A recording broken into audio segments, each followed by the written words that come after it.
Hey, what's up? It's Saturday. Normally it'd be 4 o'clock p.m. Eastern Standard Time, but today, because of a prior engagement I got, it's 3 p.m.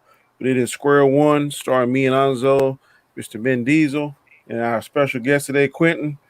Um, thank you for coming to the show. Welcome to the show, Quentin. How you doing, sir? Thank you. Good. How are you? All right. On Square One, we talk nothing but sports. Me and Anzo have several shows together, and mainly Marvel, DC, sci-fi related. And it's kind of hard talking about the same thing over and over and over. So we put our Mhm. heads together and we decided to do something different. And what we came up with doing something different is a sports show. And basically, we have 12 questions that we gather throughout the week, and we pose those questions and ask each panelist what are their take on it. It's a healthy debate. We like to think of it more being on a barbershop debate. That's what I think of. Could go to barbershop. I know I'm gonna get into some debates. Um, Mhm. you got a whole plethora of team lovers here. I know me and Mendizel like Redskins, and of course Anzo likes the Pittsburgh Steelers, and I believe I heard Quentin say he likes the 49ers. Did Yep. I hear that correct? Yep. Since I was 6 years old. Okay, okay. I ain't mad at the I got my 49ers. little. Yes, I'm the man. only one Of that course likes a not. good team in here. Oh my I'm the lord. only one Yeah. that likes good No, teams. Now, you're. I'm the 49 only now one. 49ers did have best wide receiving quarterback at one time. Now, I will give them Yeah, that. they did. Sorry. Yeah, they did. Say that again so Enzo can hear you. Say that again so Enzo can I hear said you at clearly. one time now, not Say. this time, but at one time. And Oh. let me ask you this: do you think that one quarterback is the greatest of all times, Danny? So I think he's better than Brady. Hmm. He's won more, not physically more, but he's won more. I mean, every time he go, he's won. He never lost. So that's that. Hmm. Mm, No interceptions either in the Super Bowl. I, Just I saying. don't, I don't, I don't know, man. Because Lord knows I hate Brady, but uh, So do me. I like Montana better. I like Montana better, but if I have to hold my feet gonna be hold to the fire, I might have to say damn Brady. But I like Montana better. Oh, no way. No way. No I don't, way. I don't like him, All bro. I don't like him, but you can't deny six. He went there 9 times right, and won Yeah. six. Okay. Uh, Okay. Let's look at those six though. Two of them were field goals. Give two to Vinatieri. look, bro. One so was Pete Carroll, who made the worst coaching call in the history of the Yeah, game. he That's got the three down win. right there. The He only ones got I give him credit for is Atlanta. The Atlanta one, you get that one. yeah, but you gotta in order to get to Super Bowl, you gotta have superior play during the regular season. He had that as well he as had Montana. that, I'm Yeah, not, I'm but I'm not not out saying Montana neither. like I'm and not saying Brady's not an elite quarterback. I'm just saying he's not as good as the media makes him out to be. okay, let me say this: how many of those Super Bowls did Joe Montana have Jerry Rice for? Oh no, you lose me He now had with that three. one. The I'm first one he still saying won I before don't Rice was care. You I can't don't help who care. you can't help who you draft. I'm first one not before saying Jay I'm was. not saying you can help it, but he still had the best wide receiver in the game. That makes a big difference. That Okay, is makes it a big But you got difference. to If remember Tom Jerry Brady, Rice when he if Tom Jerry. Jerry Rice, what Go ahead. I was gonna Jerry say, Rice when he first came in the league wasn't a superstar. He but wasn't he ended his he first ended year. up He wasn't being one. that good. He He developed ended up into the being one though, right? He yes, did. but Okay, it's not and like now he came in number if one draft Tom pick, Brady burning up the if league. Tom Brady had Randy Moss for his whole career, they wouldn't have lost those Super Bowls. Come on, they went 17-0 and they couldn't beat the Giants. That was they lost? The that was a Giants fluke. who fell in That was a No, fluke, backwards to the fluke bro. is playoffs. one time. Beat twice. That is not a fluke. I know That's that, but somebody. That's somebody It's having not a a number. fluke. but that catch was a fluke. The first one they won, where he caught the ball on You his could say the helmet, same was thing a about fluke. Edelman. Okay, so the catch by Edelman against Atlanta was a fluke too. Could have been, yes, could have been. I'm not saying Yeah, it has nothing to do with it. I'm just my saying that problem. was a fluke. Has any of the Spurs championships been I flukes? find that my Um, Basketball kind of different. Basketball kind of different. But hold on. No, Oh, because the Spurs have played every team they've played in the finals have always been full strength team, no injuries. No, Now, that one season the Spurs won. It was like a half a season, like the what? but they played It's more like a the Knicks. what season? They played the Knicks in that Oh, finals, no. and the Yeah, Knicks were full strength. That's my point. Now, no. if you had said, let's say when they played LeBron was injured, then yes, that championship is a fluke. LeBron's injured. So they're playing a team that doesn't have its full power. Just like I don't blame LeBron for the loss against Golden State when he lost Kevin Love and he lost Kyrie. You can't blame him for that loss. You I can't. don't. He had nobody. I yeah. don't. So But that's what what I'm. When they you blame arguing the other about? guys on the What are you arguing about, Anzo? Is what every team faces. That's part of the game. Right, right. Some And teams, that's what some I'm saying. teams If gonna they get do it, injured. and that's a fluke, right? That's a Ain't fluke because we true. don't That's part of the absolutely game. because Toronto would not have beaten Golden State if Kevin Durant was playing. If Kevin Durant was healthy, there was no way Toronto was beating Golden State. We If can't say that either. you look in the rule books, I can say that. I don't see nothing about the I don't fluke think rule. so. I think They would have just planned for Kevin Durant. Bro, well, they were the best team in the league. They were not beating yeah. Golden State without Kevin Durant. They were not There's doing it. All right, well, so you're one of those. You're one I of don't those. know. Then give it to them. You're one of No, those guys. I'm Yeah. just stating facts. I'm just stating facts. If you go look at all those guys, the analysts that are experts, they all say the same thing. There's On no On way paper. Toronto's beating. On let me go paper. get. Yeah, Let but me go get my Tylenol. There's gonna be another. I'm just saying, they all say I'm the not. same thing. I'm not a firm believer in if that guy wasn't there, they would have won. Or like Kevin Durant, if he was there or not, I think Kawhi would have willed that team to win. They had the whole country behind them. He Nobody, would have You're willed his not. way to beat them. nobody saw Kawhi going to Toronto and winning the championship. Nobody I saw did. that. Really? I did. I thought him did. going to the Ask finals. Lonzo. Absolutely. It's the best chance we've had since the franchise has been about. It's the best chance we've had. When I was with my partners, we used to tell that all the time. Kawhi, before you win, they're like, "Oh, if Kawhi goes to there, they're winning the championship, right?" So, I just personally don't think that they would have been beat a healthy Golden that State. must be Canadian fluke luck. It would have been a better series. That's what I think. It would have been a more Yeah. entertaining Oh, yeah. series had both of those guys been in there. It would have been. It would have been. Yeah, All but I right, still but- think they would have pulled it out. They would. They I still. don't know. Mm-mm. Mm-mm. let's get to the first question. See if I can pull it up. Charles Barkley predicts that the Portland Trail Blazers will beat the Lakers in the first round. Do you think he is right? I'll say it again. Charles Barkley predicts that the Portland Trail Blazers will beat the Lakers in the first round. Do you think he is right? If I go first, Charles Barkley knows a lot about basketball, and sometimes he's an emotional picker. He's a prisoner of the moment. One thing I will say is that Damian Lillard and CJ, I can't think his last name. What's CJ? McCollum. CJ McCollum, the 2 point guards. They got a chip on their shoulder. Behind Steph and a healthy Clay, I think they are the best backcourt in the West. Everybody has had time to rest and analyze, watch videotape. The Lakers now have lost their point guard, their backup point guard, and also they've lost Rondo. That's going to hurt them.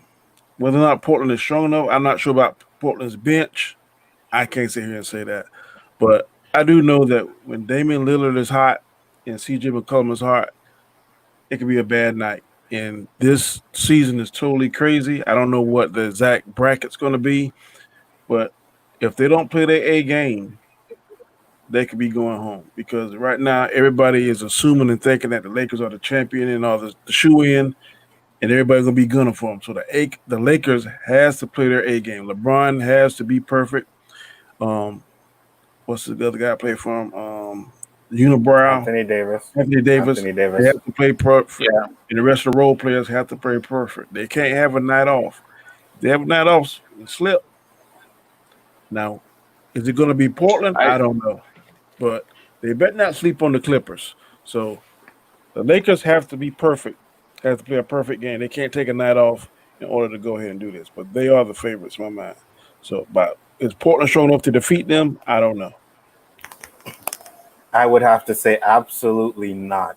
Portland has been having such a bad season this year. They're like 2 games out of the 8 spot, 2 spots out of the like 10th or something like that. I don't see them even winning a game, to be honest with you. Lakers sweep Portland 4-0, guaranteed. Ain't gonna be no sweep. Yes, it will. I'll say 4-1. I don't think. Sweep. Yeah, I don't think the Lakers will lose to Portland. Mostly, I think this playoffs that when they restart, I really think that LeBron is going to be so on fire to prove everyone that he's going to win another championship in LA. He needs the title. Now he has pieces that he quote unquote needs to get over the hump because last year saying, he didn't have the support. Now he has AD in there. He needs this, so he's gonna be on point. I feel he's gonna come out and just blaze right through. No pun intended, but blaze right through the Trailblazers in the first round. Dion Waiters, they signed. He made a little mistake though. What's that? He made a little mistake bringing Smith in the mix. I think that's going to be the hiccup part 2. And Dion Waiters. Dion Waiters is an accident waiting to happen. A chip on the shoulder. Yeah, but those guys are bench players. They'll play like 10 minutes a game. They're going to be needed at some point, and that's the whole thing I was saying last time. If you want to go full team, who has a deeper bench than Milwaukee? Yeah, but you're talking about Portland against. No, we're just saying. But when it comes to the benches, is needed.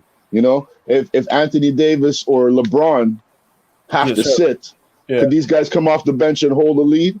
And Anzo always talk about the best player in the game.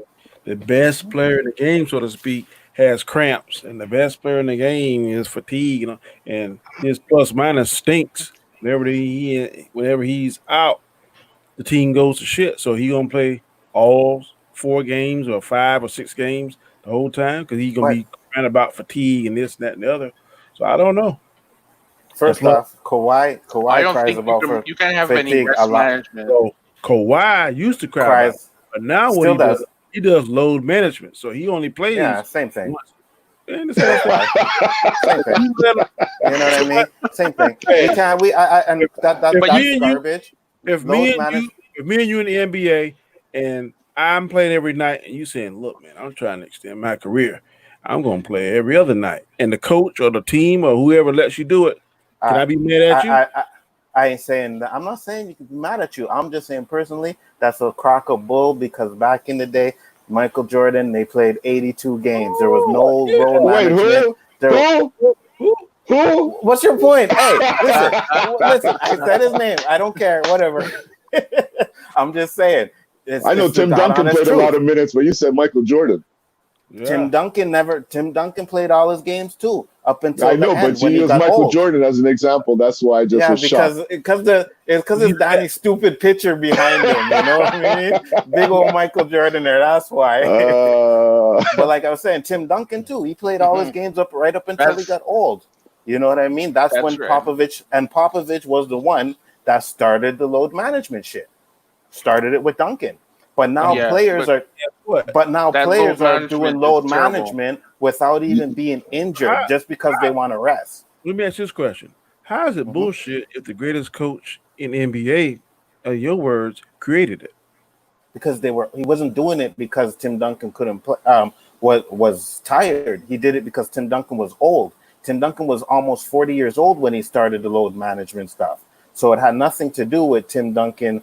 When Tim Duncan was young? I'm not saying Tim Duncan. I'm saying the whole concept of load management to preserve his players for the playoffs was created by him, correct? Right, but there's a difference, though. You understand? So, like I said, these guys are young and vital, and they got all this energy, and they're taking games off. You know, if you're old, if you've been in the league, if you've been in the league 17 years or 14 years and you're taking games off, I understand that you're old. Your body can't run with these young guys anymore. These young guys are running. Trey Young, all these young guys. You got to defend these guys. You are proving my point. I'm not saying anything about that, but you said that Greg Popovich is the best coach in the NBA. Correct? Right, but I'm talking about age-wise. Let me finish my point. He created that very thing that you said is bullshit because Kawhi, who was a student of his at one time, was using it. So how can it be bullshit if the greatest Not Kawhi, Tim Duncan was using it. Tim Duncan was using it because he was old. That's why I said that's why it started. Okay, I understand that part. But earlier you said that when Kawhi doing it is bullshit. But Kawhi because Kawhi is young. That's what I'm trying to say. Kawhi is young. Kawhi should be playing 82 games. No. That's what I'm saying. He's young. Trey Young, Damian Lillard, all these young guys should be playing 82 games. They should be grinding it out like Michael Jordan did, like Scottie Pippen did, like Isaiah Thomas did. This is what I'm talking about. But when you're resting up 2 games, 3 games a week for nothing, I'm like, that's bullshit. He got that from Popovich. No, he did not. No, he did not. No, he did not. LeBron changed it. LeBron started it for non-injured players and young players. He started it. LeBron was the second one to do it after Who was the first one to do it? Who was the creator of the preserving your players? But for different reasons, Danny. Okay, you not understand what I'm saying. It's for different reasons. So you can't compare them. They're different reasons. Okay, let me ask you this. You got 3 sons in your house, and you teach one how to pitch something, how to pitch. They put baseball. You teach them how to pitch a certain way. Teach them how to pitch a certain way, and that way you teach them is successful. You mean to tell me your second and third son ain't gonna look what you did to the first son and say, "Damn, Daddy showed Anzo how to pitch, Junior, so I'm gonna pitch that way. It's gonna be better." Again, Danny, you're comparing apples and oranges. I'm comparing. Yes, you are. I'm comparing someone who's old, who can't hang with these guys, whose body is hurting. Okay, his body's hurting. It's breaking down because he's old. He can't play 40 times. He should retire. 40 minutes a day. He should. Yeah. Well, I wouldn't say he should retire, playing. but he was effective. Tim Duncan was still effective in his old age. That is why he played. Also, I will give you that point. Greg Popovich created that to preserve Tim Duncan. I'll give you that. Right. I ain't arguing that. But Kawhi Leonard and other players say, "Damn, that's a good idea. Maybe if I don't play as much, I might be can last a little bit longer." So why? I get it. Yeah, because he took the idea that Greg Popovich invented for one player, and he's preserving and lengthening his career. I'm doing it because they were doing it to Tim Duncan because he was old. These guys are just doing it because they're tired, because they don't want to play. I think they're doing it for strategic purposes, longevity. If I could take my career longer playing less, I'll play less. But in order to do that, you have to have a team that can back you up. Because if your team can't back you up, then that's a failed strategy. Thank you. Regardless, if you're resting him, he won't make the playoffs. So if you rest him, you're resting him for the next season. You have to have a deep team in order to do that. Why did load management in Toronto and y'all ain't saying nothing when y'all took the championship? I've said it constantly. I say it. But you know what? Time. The Raptors were playing 800 or 700 basketball without him. That's the only reason they were able to hold first place. So again, if you don't have a team behind you with a bench, you can't do that. He can do that with the Clippers because the Clippers got a deep enough bench where he can take a night or 2 off. Okay. Yeah, but with the restart now, is anyone doing that? I don't know if they're gonna do that now. Is anyone doing load management now? In the regular season, they probably won't because there's only 8 games and then the playoffs, and nobody does load management during the playoffs. I think the Lakers would be smart to do it with Anthony Davis. Why? Put him in, get a lead, let these guys kill your lead, and then let him close the game. Because when those two are in the game, I can't see anybody beating them. Well, you strategize in that as far as how strong the team you're playing against, right? Because if you're going to sit, you can't really sit a night or 2 in the playoffs. You're sitting regular season.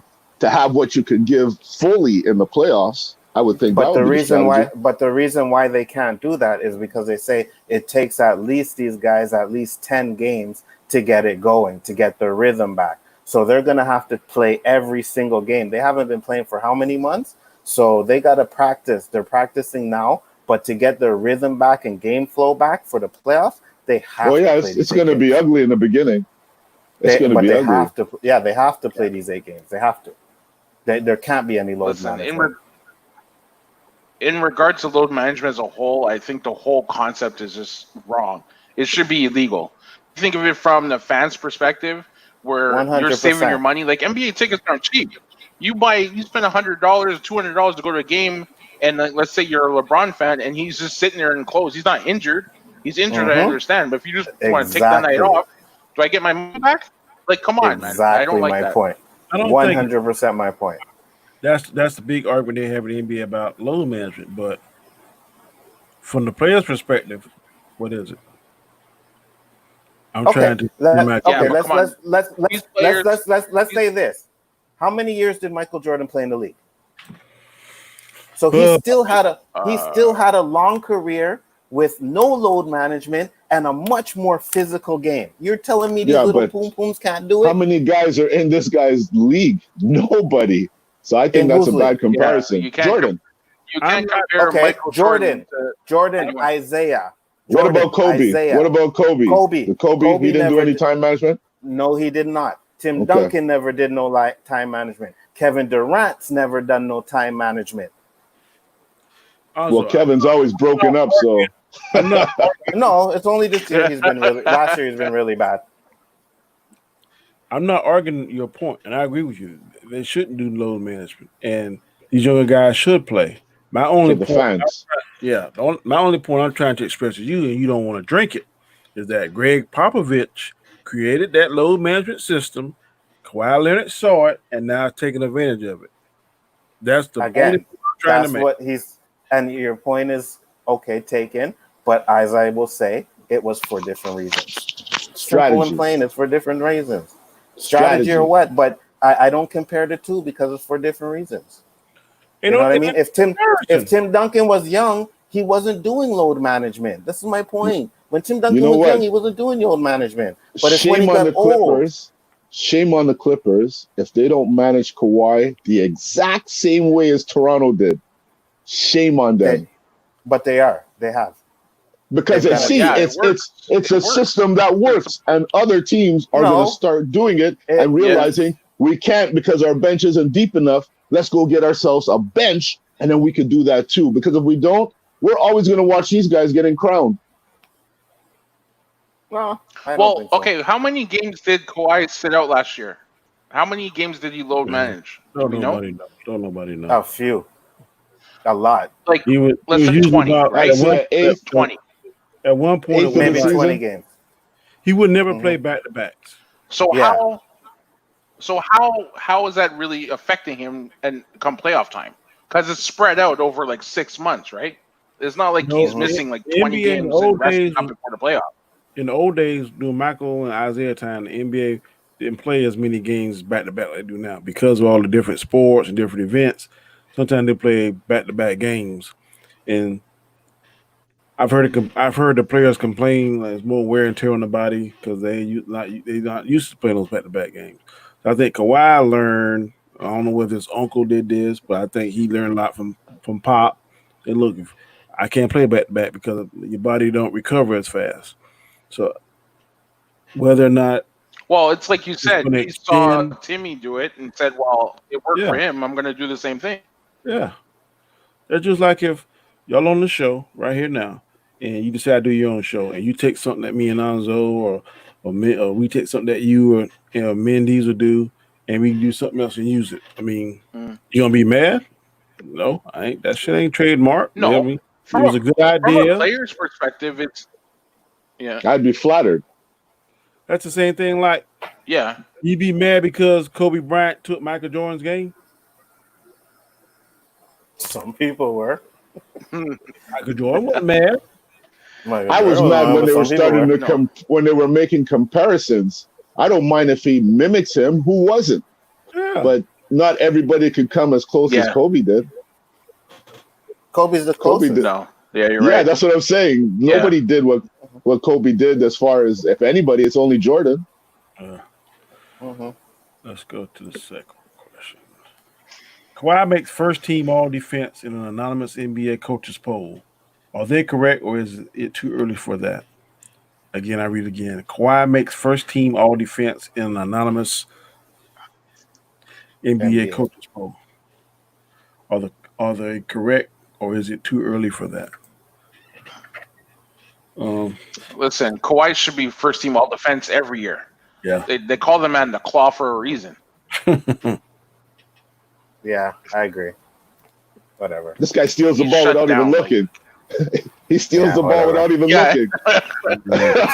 You know, he's like he reads what you're gonna do. Like he reads your mind while his back is turned to you. You think I don't know you're looking at this guy in front of me? Whap!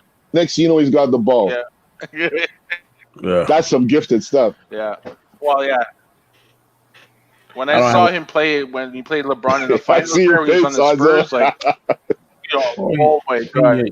Well, if he's on the Spurs, he'd be chopping it up now. Oh yeah, because I remember when he played for the Spurs. You know what? In all honesty, I know about Kawhi because of you, Anzo. Because you were always talking about this guy, but they were never really showing him on the NBA Live and all this stuff. So I looked him up and I was like, oh my God, this guy is dangerous. Why isn't he getting any recognition? Because he's humble.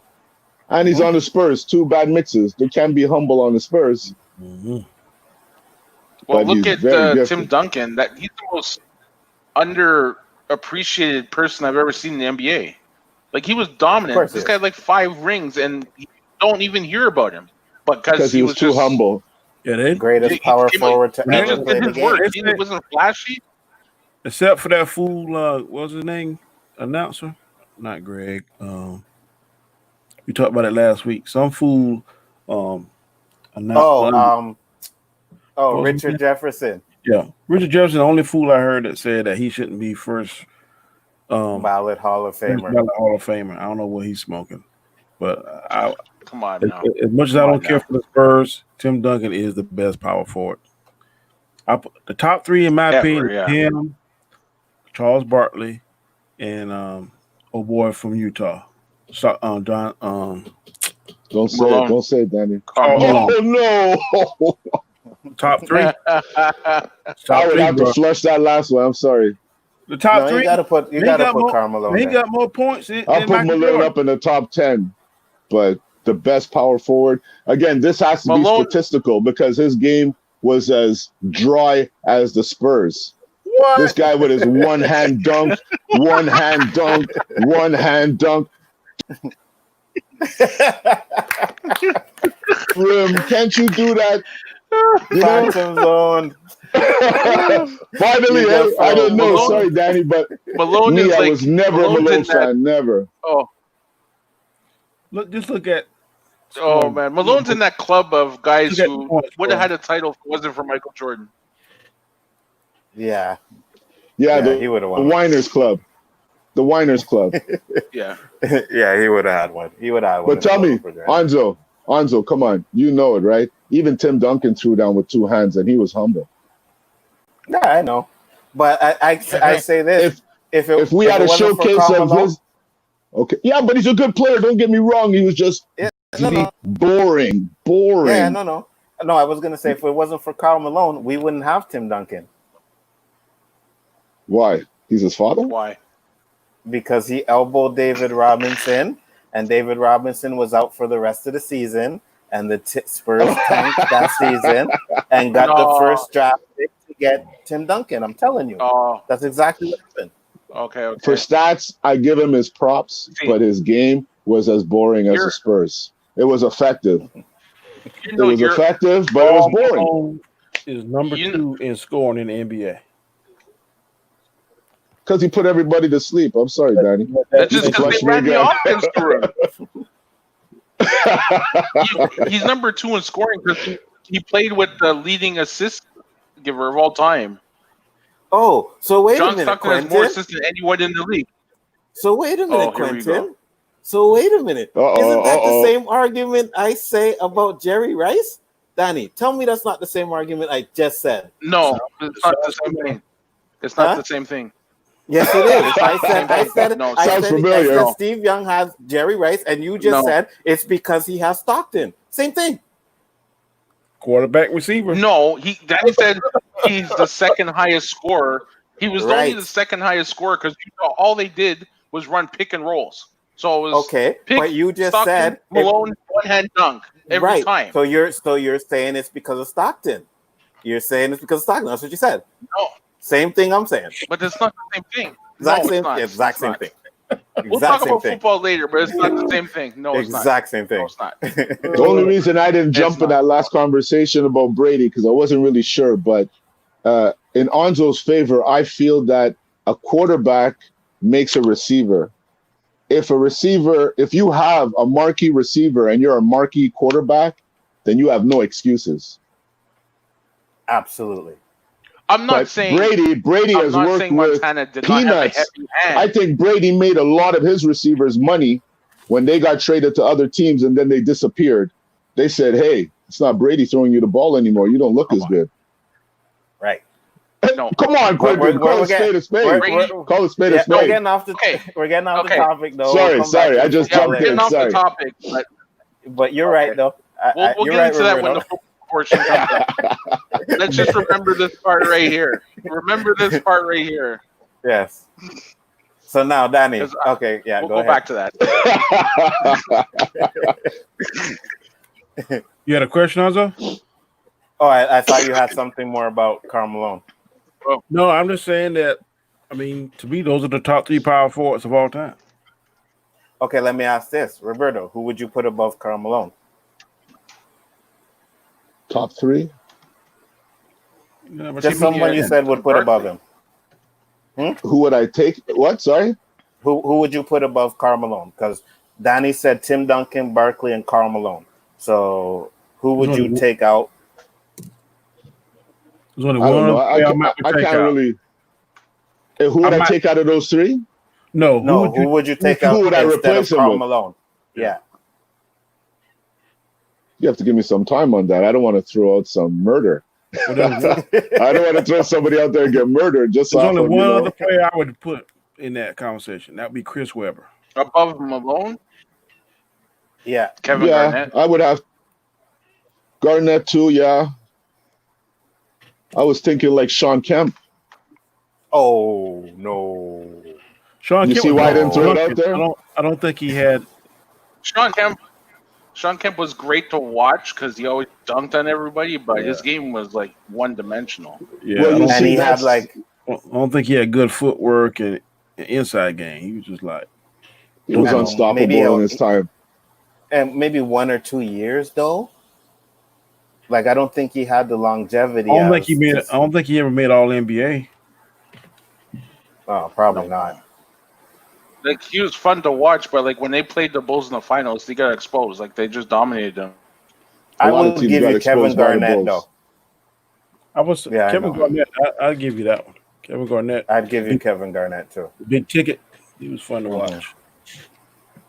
You know what I would take Webber. I would take Webber over Garnett. Webber was a beast, man. Yeah, Webber was a beast. White chocolate. The only thing haunting him is that timeout call. Mm-hmm. Yep. I was just gonna say that. And to be honest with you, before you go to the next one, he was kind of robbed the championship because that year they played the Lakers. They were robbed. It's known fact that before that game, refs said they are calling the game towards the Lakers. It's a known fact that they said that. I watched Kobe Bryant elbow Bibby in the face, and Bibby got the foul. So yeah, that game was definitely set up. You blocked Kobe's elbow, foul. yeah, that game was set up. 100%, I believe that game was set up.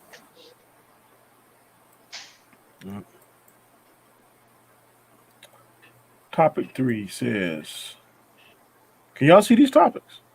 Yeah. Okay. Yes. Who has more to prove in the NBA bubble? Anthony Davis or Giannis? Who has more to prove in the NBA bubble, Anthony Davis or Giannis?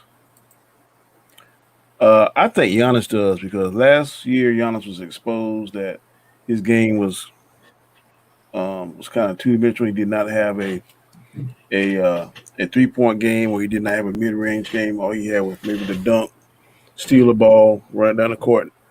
This offseason, from what I could tell, he definitely worked on that. Definitely worked on his 3 point game because his 3 point game went up. I think he's young and hungry. I think that if you underestimate him, it could cost you. So Anthony Davis, I never really liked this game. I know he's a fantastic player. I'm not taking anything from him. He's probably one of the top five, but Anthony Davis is not must see TV. If I was in Milwaukee, I believe I would watch Giannis. And when I look at the highlights, just from my eye test, I'm doing more toward Giannis than I am Anthony Davis. Anthony Davis is a good player, but his game and the way he plays is just not my cup of tea. I'd say it has to be Anthony Davis because when he signed with the Lakers, everyone's like, okay, it's a wrap. LeBron and AD together. They're just gonna run right to the title. And if they don't win, we all know LeBron's not going to get the blame for it. It's all going to go on AD if he doesn't perform. I have to go with. It's a hard choice, man. I want to say Giannis, but there's no way that the Bucks should not make it to the finals in the East. Right? They may have to deal with Toronto. I don't think they're going to have a problem with Toronto. Deal with that two-head monster in Philadelphia too, bro. They'll have to deal with Philly. That's really the only team I think that has a chance because Philly almost beat Toronto. Let's be real, right? What about Boston? For that shot? Nah, I don't think so. I wouldn't count them out. They got a deep bench too. Yeah, I'm not counting them out, but you can have a deep bench. But if you ain't got the starters, your bench ain't gonna. You're saying Boston don't got starters? What's that guy's name? Number 0? Yeah, I know. Kemba Walker. They have him. Not Walker. I don't know if he's a power forward. Tatum. What's his name? Tatum. Yeah. Tatum's good, but he's still this is like his third season. Yeah, but he's gotten better every season. He's still there. Then what's the guy that looked like Keith Murray had attitude? I think they got rid of him. Who? Keith Murray? He's a dark-skinned guy, a little short. Terry something was his name? I really don't know Boston lineup. Let me look. Oh yeah, check it out. They have Kemba Walker. Kemba Walker is really good too, but I don't see them being an issue for them. So I definitely would have to go with Anthony Davis because it's like Quentin said. Ever since they put that team together, they were the favorites to win the title. And I don't agree with you. I do think that if they don't win, it's going to go on LeBron more than Anthony Davis, hands down, because everybody loves to hate LeBron. Jason Tatum, the center, his name is Taco Fall. He looked weak as fuck. Marcus Smart. But what about now? Jaylen Brown, Gordon Hayward. Philly, now they're switching Simmons to power forward. I know. How is that going to change that team? A lot. Simmons is going to be too quick to be defended. Ben Simmons, they're putting him to power forward. Well, who's going to be the point guard? That's the question. If they have a good point guard and they put him at power forward, that's going to be an issue. But I go with, like I said, Anthony Davis because they've been favorites to win the championship since that team has been put together. They have the team that should do it. So if they don't do it, it's going to be a disappointment more for the Lakers than any other team, I believe. I think it's on the Greek Freak because they almost gave it to them last year, the championship, all before Davis went to the Lakers and all of that. And now they're just bigging them up that these guys don't have any kind of threat in the East. They're like, giving them the silver platter, gold platter, whatever you want to call it. So I think in the end, if they don't show and prove, if they get knocked out again, that team's not coming back. Who's not coming back? Last year was contract, no? Shaq Milton. It is his last year, and there's a lot of rumors that he's not gonna stay with Milwaukee either. So I think the pressure's on them. It's Milwaukee. I mean, they have to at least make the finals. Anything else than that is a fail. Yeah, I agree. So but if Lakers the have finals, to win it. Lakers, they still go. What's that? Yeah, but you see, the Lakers they still have Kawhi to deal with. I don't think Milwaukee has anything close to a Kawhi in the East to have to deal with. Not all around, but offensively, Johnson is on scale with Kawhi, I think. Now, no, I mean that the Lakers have to deal with Kawhi in the West. I got you. Who's the nemesis in the East for the Freak? I think it's Philly. No, I mean a player that could steal the chi more or less from you, you know? Because now, I get it. If Milwaukee plays the Clippers, what's the center for the Clippers? Who's the center for the Clippers? Center for the Clippers? Joel Embiid. Joel Embiid could be a handful. No, for the Sixers. I'm saying, who is Jonathan's nemesis? I'm saying Joel. Embiid. Okay, yeah. But they got to make it. They got to see each other, right? I think they'll see each other. I do. I think the Freak will take him out. I don't know, man. When Embiid is too slow. When he's healthy, but he got good footwork though. Yeah, he does. I can't take that away from him. Slow speed. Like they were saying that Embiid could be one of the greatest power forwards if he was like stay healthy, doing stay healthy, and he would have that worth ethic. They said if he had that worth ethic, he'd be one of the greatest.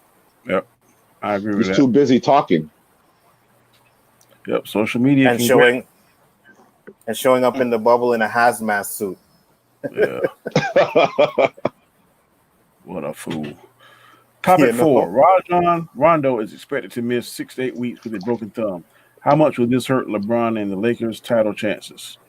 Say again, Rajon Rondo is expected to miss 6 to 8 weeks with a broken thumb. How much will this hurt LeBron and the Lakers' title chances? I don't know if it's going to derail them. I don't think it is, but they're going to miss Rondo because Rondo is a seasoned player. He plays better in the playoffs. He's won a championship before. He knows how to run the offense. He's a capable enough player to give LeBron a break because LeBron is the point forward. So whenever LeBron takes his 3 to 4, 5 minute breather, Rondo usually comes in and can still score and still distribute the ball. They're going to miss Rondo. So I don't know how that's going to increase LeBron's minutes, which could potentially open him up for getting injured more because he's on the floor more. I don't know how they're going to do that, but they need to work something out, get a different rotation.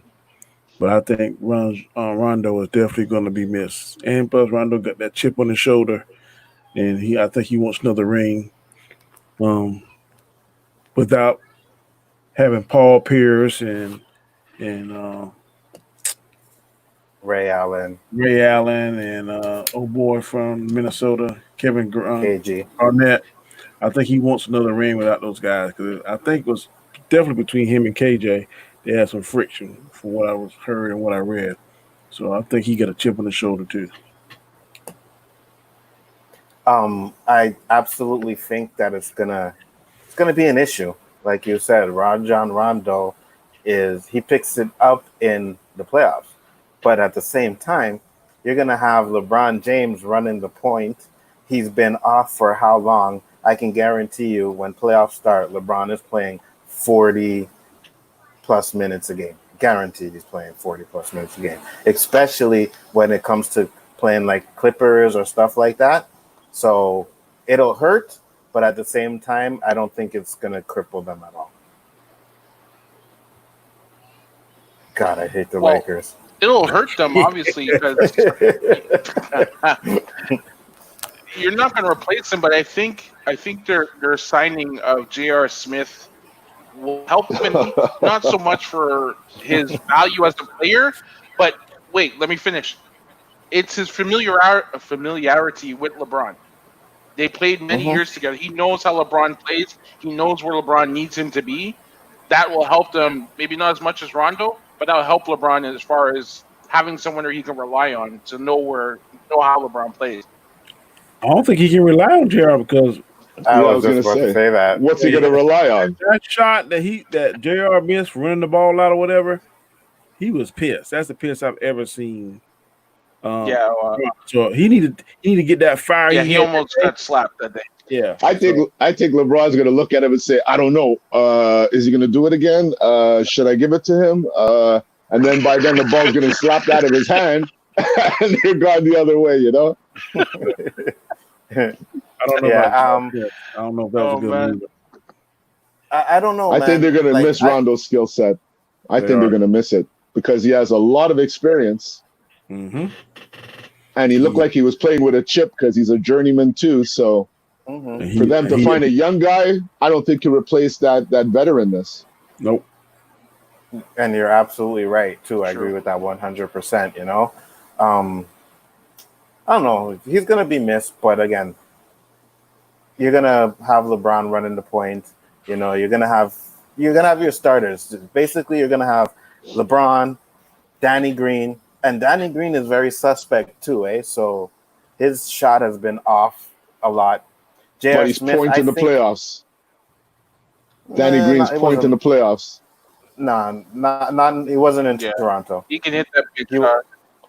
He didn't play that good. He in had a Toronto. cold One streak. game? He can get hot, Yeah, he had a cold streak, but can get if hot. he didn't turn hot against Philly, who knows how that series would have turned around? Right, but he's only had one game. That's what I'm saying. This guy was leading 3-pointers in the finals out of all time in the history. So he had one good game a series, which helps. I'm not saying it doesn't. I'm just saying he's unreliable with his 3-point shot. J.R. Smith, I think, will be more for defense. Don't give him the ball. Don't let him shoot unless he Don't gets let him hot. get a If he gets- rebound. Don't let him get a rebound. I don't think he'll make that mistake again. But yeah, We don't think Trump's going to win again, but that's another story, right? Oh, I do. Oh, Like I said, that's another story. Americans Sorry I can't brought be. that up. Americans can't be that. Don't bring that up. They bro. can't be that stupid. Sorry, Danny. You can flush me for that one. Please don't bring that up. No, it won't happen again. I promise you. I promise you. Robert Strong's coming in to chat. What's up, bro? Oh, shit, shit. I don't know. I'm on break right now. All right. I see you coming in for a quick chat. What's up, brother? No, I try not to kill myself. But you know, I don't even know what you guys are talking about. I just got here. I don't even know what's going on. We about to go to the fifth question. Chris Broussard believes that the Lakers will win the NBA title. Is he right? You want to go first?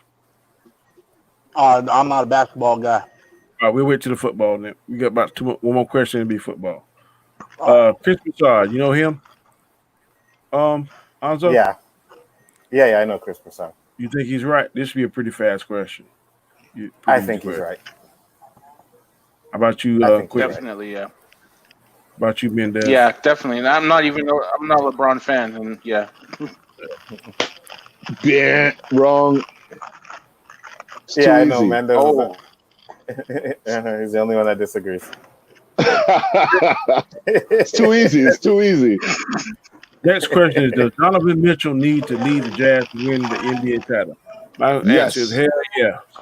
Yes. Absolutely, 100. 100%. Head over to Brooklyn. Hell no. San Antonio.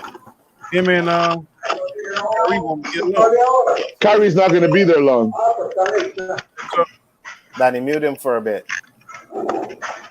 Till he's ready to come back. Mute him till he's ready to come I back. can't mute him. He got to mute himself. Oh, All right, yeah, there you go. he's All right. muted, but we just No, yeah. mute him now. He's playing under the shadow of the great Karl Malone. He needs to go.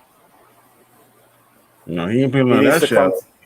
He just he don't have a him and his Gobert, whatever his name, Gobert. Mhm. He's Gobert. pissed off at Gobert because he gave him the damn corona. So that's what he's pissed off, Mhm. and he ain't gonna forget that. Utah is cursed. They're not Gobert winning shut down nothing. the whole NBA. Yeah, they say that. I don't know if that's 100% correct. He did that, but No, that was just stupid on his part. That was he really did that. stupid on his part. The timing couldn't have been worse. But in The all way he did. reality, does Utah have a banner hanging from their building? Nope. Never will That's have why I one. would get the hell out, because you're not going to be the one to bring it. Nope. I agree. They got a couple Western Conference championship banners, I think. Yeah, those are nice to collect dust, aren't they? You're right. At least you can hang something off your building. Yeah, I hear you. It's something. We're going to transition from the NBA to the NFL. And this is the first question. Oh, the no. Cowboys humiliated Dak Prescott by not giving him a long-term deal. Do you think this is correct? I say again, the Cowboys humiliated Dak Prescott by not giving him a long-term deal. Do you think this is correct? Mr. Storm, we're going to let you go first since you're on break. What do you think about this, sir? No, I don't think they humiliated him at all. The thing is, you look at the landscape of the NFL, right? And how many teams have overpaid for a mediocre to poor quarterback because they think that's all they got at that time, right? Mm-hmm. Now, you look at Carson Wentz, right? Carson Wentz didn't even win the Super Bowl for Philly.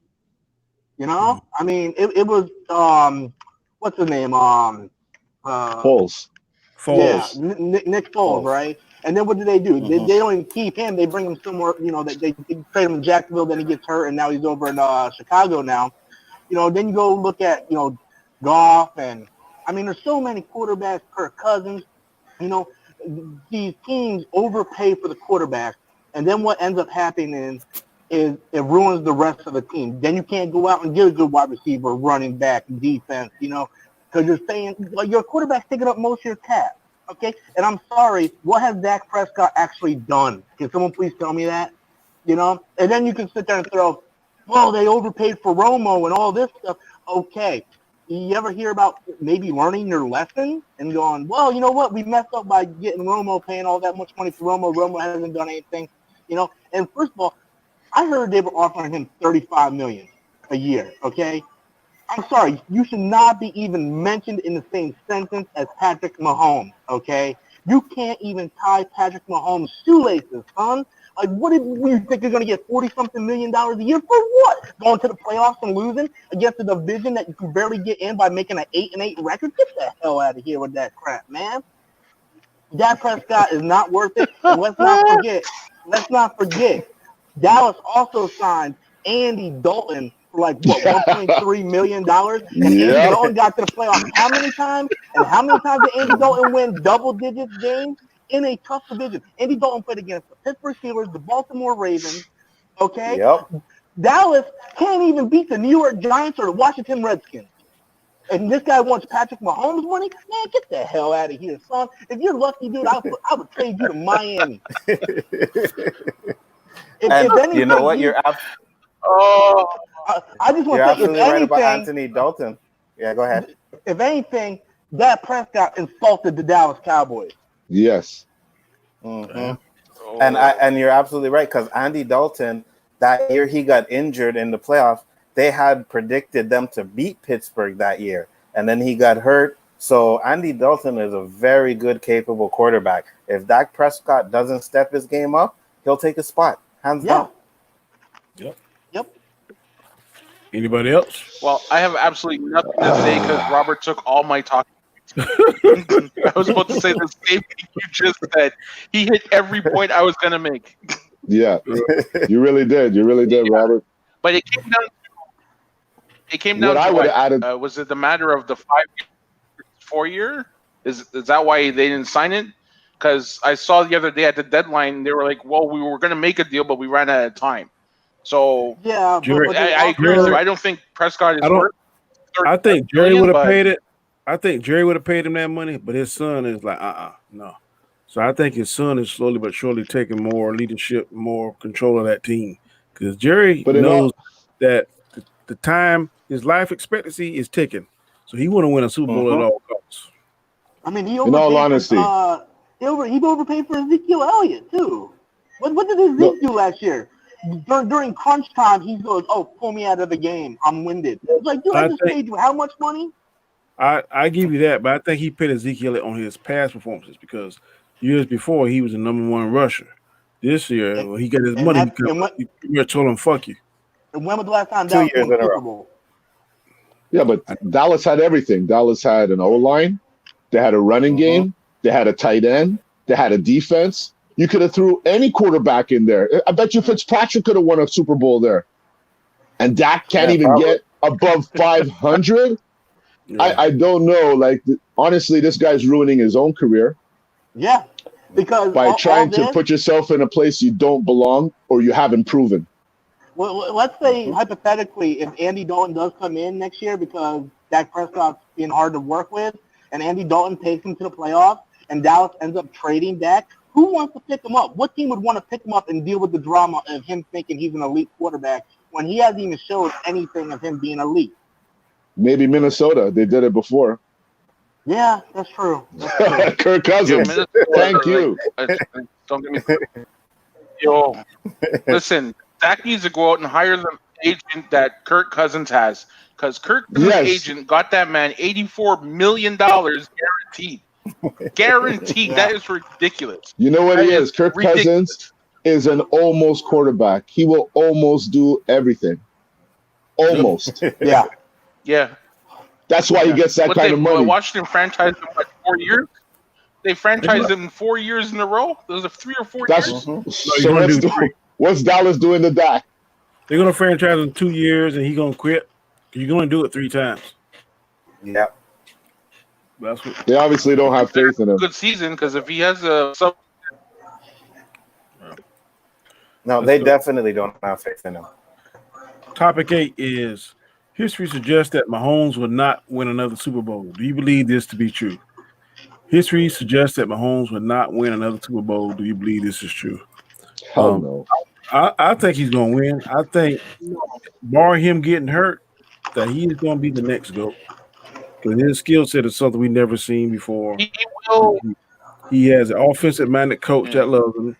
As long as they can put the pieces around him, and as long as he keep taking that neighborhood discount that he's taking and get the players that he needs on both sides of the ball, I think he has the potential to be the next GOAT.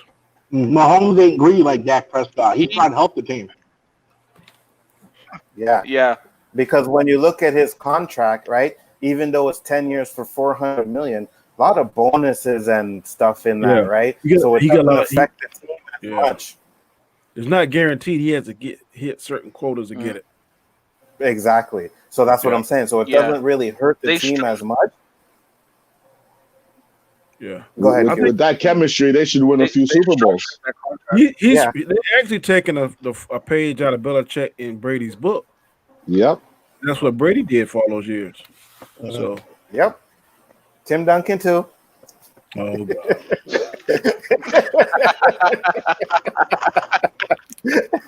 He's still there. I know. He didn't send me. You're good today, man. I guess it's me. Yeah. He itch him in there. He's You're close, AD. close. Oh shit. But yeah, I agree with you 100%. Question this topic 9 is: will Cam Newton be an upgrade over Tom Brady in New England this season? Just will be an upgrade over Tom Brady in New England this season. As long as there ain't no fumbles and he's got to go in for it. Oh Lord. Come on, we're talking about Tom Brady, people. An upgrade from Tom Brady? Now, an upgrade from Stidham, sure, absolutely. Anybody with a brain would say that's an upgrade. But you're talking about from Tom Brady to Cam Newton. Cam Newton's got to show me something. I know he has some good years, and I do think he deserves to get paid a lot more than what he's getting paid.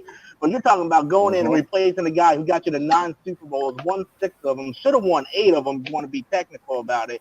But Cam Newton got to 1 Super Bowl, didn't play well, you know, and I'm sorry, Cam Newton off the field, I don't like the way he presents himself. You know, he's a very sore loser, putting the towel over his head. You know, he wants everybody else to fight for stuff, but he wouldn't even jump in to get a ball in the Super Bowl. So, he's an upgrade from their current quarterbacks. He's not an upgrade from Tom Brady. He's going to have to show me a lot of stuff. And don't forget, Tom Brady worked with garbage last year. Garbage. Mm-hmm. No, I agree. He's definitely not an upgrade from Tom Brady. Tom I'll Brady, say like I said, is the GOAT. Go ahead. Okay, I'm gonna leave that one alone. At this If particular point, anything, If Cam stays healthy, if he stays healthy, and if he buys into the Patriots way, if he buys into Belichick's plan, then yes, he'll definitely be better than what they had with Boo! Brady. Yeah, of course you would And say that's that because just you on don't like skill Brady. level. that sounds like Brady hates. Brady hates It No, I'm is. not. in the It is fridge. Brady. No, The only thing that he Okay. brings to the game that Brady doesn't is Let's- legs, and they don't Absolutely. even have an O line, so he's going to be legs, running for his stronger life. arm. He has a Stronger arm, but He nowhere has a near the same stronger arm. accuracy. Nowhere near the same At all. accuracy. There's no deep field threats in New England. Absolutely right. I don't know. He's going to be running around like a chicken with no head. That's what I think. he is definitely not an upgrade. But if he can get back to his MVP style of play, it would be exciting to see. It would be. But he had a definitely- number one receiver when he was at I that know. point. But What was his name? Smith? like Cam never's been not accurate. He just have bad games. But he's accurate. He got a strong arm. They say he holds on to the ball too long. Yeah, and not only that, he's not a really accurate up the field. Now I think Josh McDaniels will know how to work with him because Brady early in his career was basically just a 5-yard dunk. I think Cam can do that. If he's in trouble, he can scramble as long as he stays healthy. But their O-line's not that great, and Buffalo has a fantastic defense that they're going to play twice. Plus, the Patriots also have like the hardest schedule of the season coming up, and yeah, Cam's going to have to show a lot. He has a lot to prove. One thing about That's that, right. Cam, that Brady If could, he he buys could extend into the play. system, then it's good. There's one plus he can extend the play. If he goes all in, What are you saying, Danny? go ahead. I was just saying he could extend the play where Brady couldn't, but he No, got to learn. that's true. That's absolutely true. And that's his plus.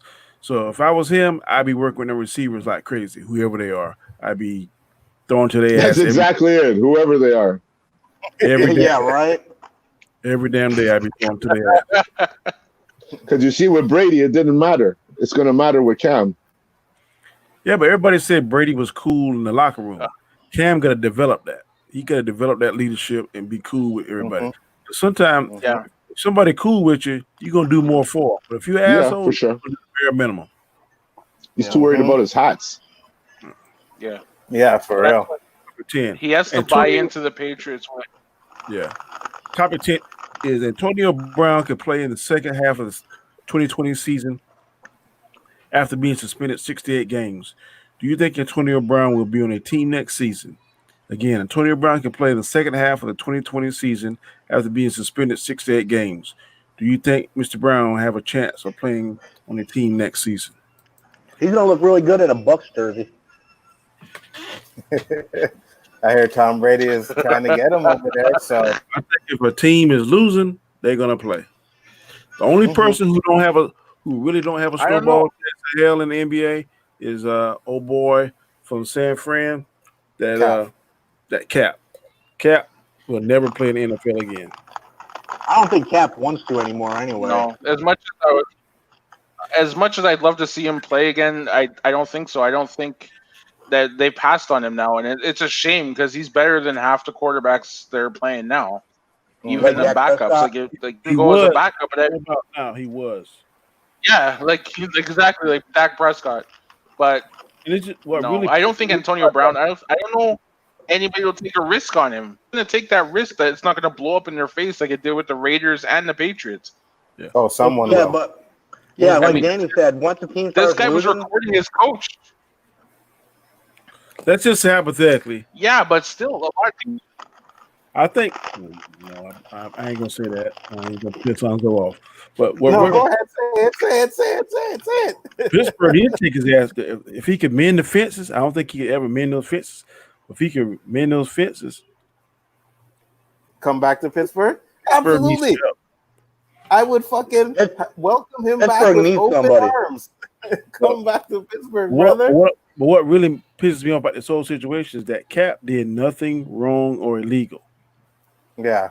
There have been You're many right. players in that past that did illegal stuff. I mean, like beat people, Beating up women. kill people, accused of killing people. They let them back in.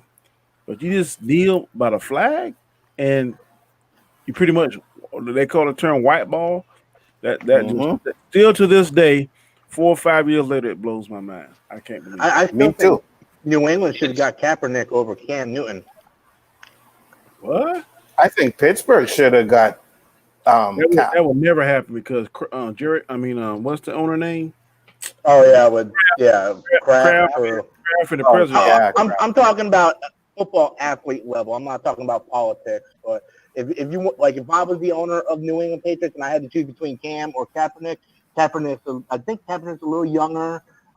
He's not hurt as much. I would have went with Kaepernick, but you brought up the great idea about the politics behind it. That would never happen. Yeah, Kraft and Trump are boys. That never happened. Cam took a serious beating in Carolina, and that can't be forgotten. He took a serious beating over there.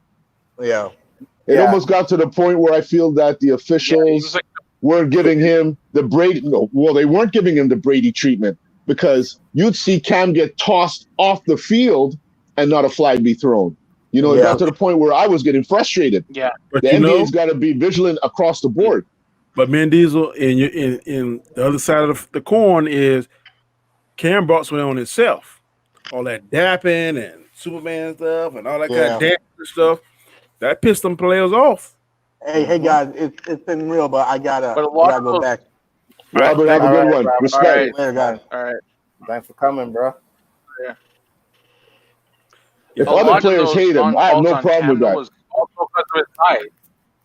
Okay, You got also his size too, right? They the don't. four of us ain't gonna have a roughed problem up. with that because we like that. But sometimes people that I don't just think No, I hate the Cowboys. I hate the Cowboys. I'm talking about all the dapping and Superman and stuff. So I'm all for I the hear you, but it's part of the game, right? Not necessarily. What other quarterbacks do that? Yeah, but that's his style. I mean, you have to be unique. Why you want to? That's the problem with the NFL. They're too old-fashioned. You have to follow. You have to follow. I hear you. That's why they lost ratings. But I'm just telling you that when you in certain games, there's certain things you can't do. Mm-hmm. Like baseball, I agree. If you hit a home run and you stand there and look at it, I don't know why the fuck that's disrespectful, but they say that's disrespectful in baseball. And But when that guy does it, but you know what? Every time he dapped or pulled the Superman thing, they failed to neglect that he gives that ball to a kid every he scores. Yes, thank you, Quentin. Thank you. Hey. What's wrong with celebrating? What's the right way of celebrating?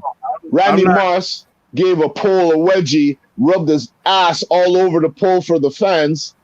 You know what I mean? He gets a call in. He gets pass interference calls called on him. One time, did he ever do that with Belichick? No. It's not. I'm talking about officials. Officials not calling the game accordingly.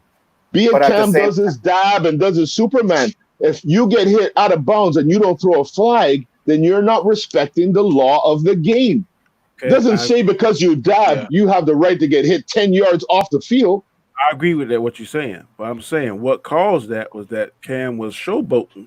And when you showboat the NFL on other people, sometimes they're going to take it out and hit your ass a little bit harder or hit a bit later or a little bit whatever.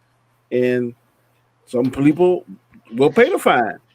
And not only that, the NFL for the last couple of years has really been frowning on those celebrations and all of that stuff, right? So when you're doing stuff like that, they're getting back to it. They allow it now. They allow it. Yeah, it's a time limit. Yeah, but there's certain restrictions, though.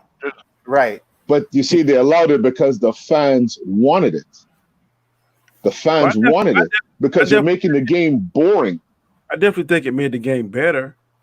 Mm-hmm. Yeah, it's emotional. You know, you beat 10 guys on the field. Why shouldn't you be able to bang your chest? Why shouldn't you? As long as you don't do nothing, disrespectful, prerogative, or slanderous.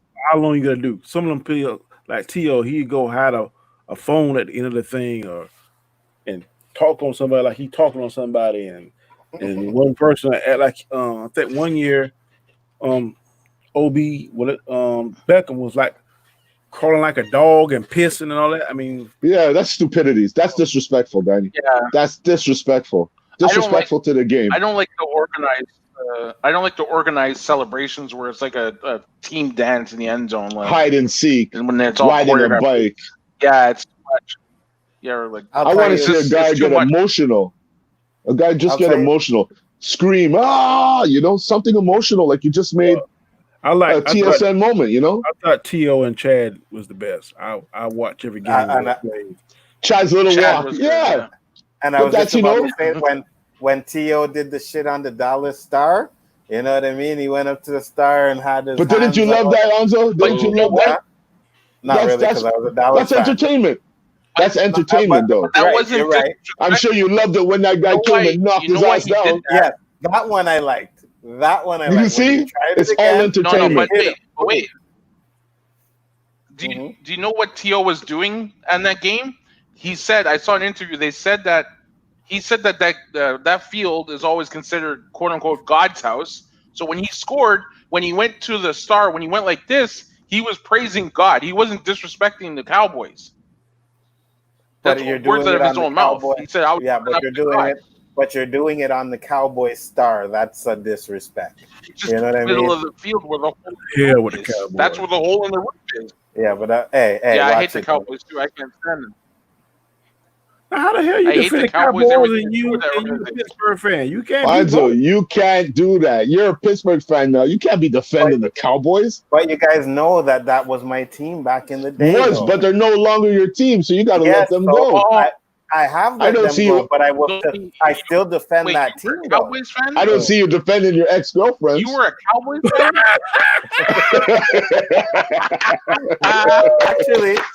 Actually, I do. I know you would. I know you would.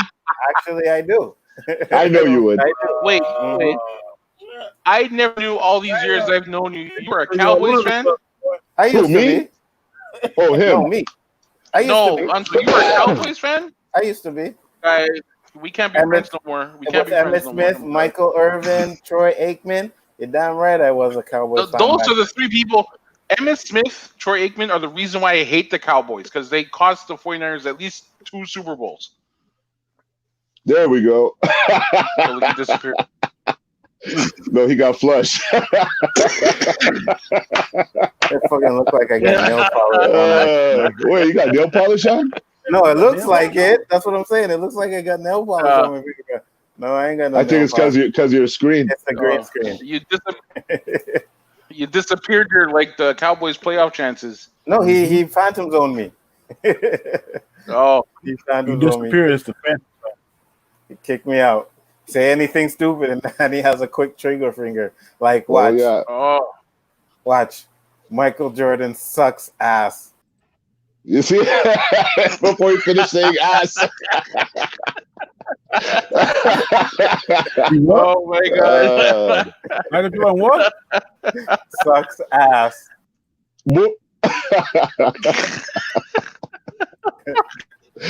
Oh, I love it. Oh shit. Oh my God.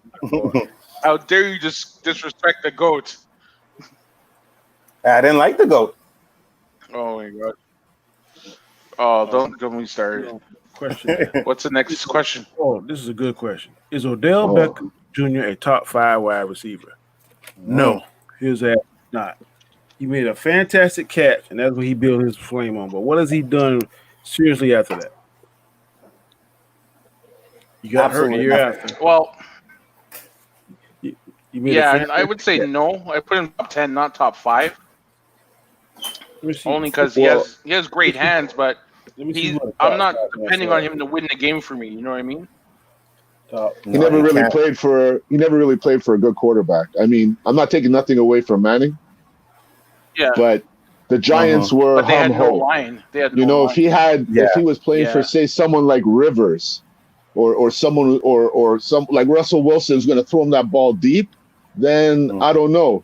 But based on Yeah. what he's had to work with, I wouldn't. Right here, they got him ranked number 6. Yeah? Antonio Brown is 1. Oh. Julio course. Jones. Who? Antonio Brown? Yeah. Is Julio this based on what? I just punched in top 5 NFL receivers. Okay.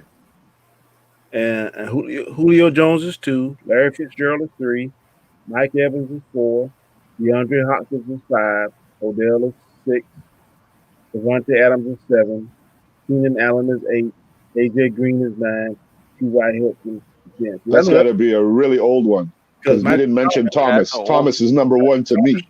Yeah. He's number 1 to me right now. This guy does not drop a pass for nothing. Yeah. I don't know if he's better than Julio Jones. I ain't gonna say that. Julio Jones. I mean, I would take Thomas over Julio. I would take Thomas over Julio.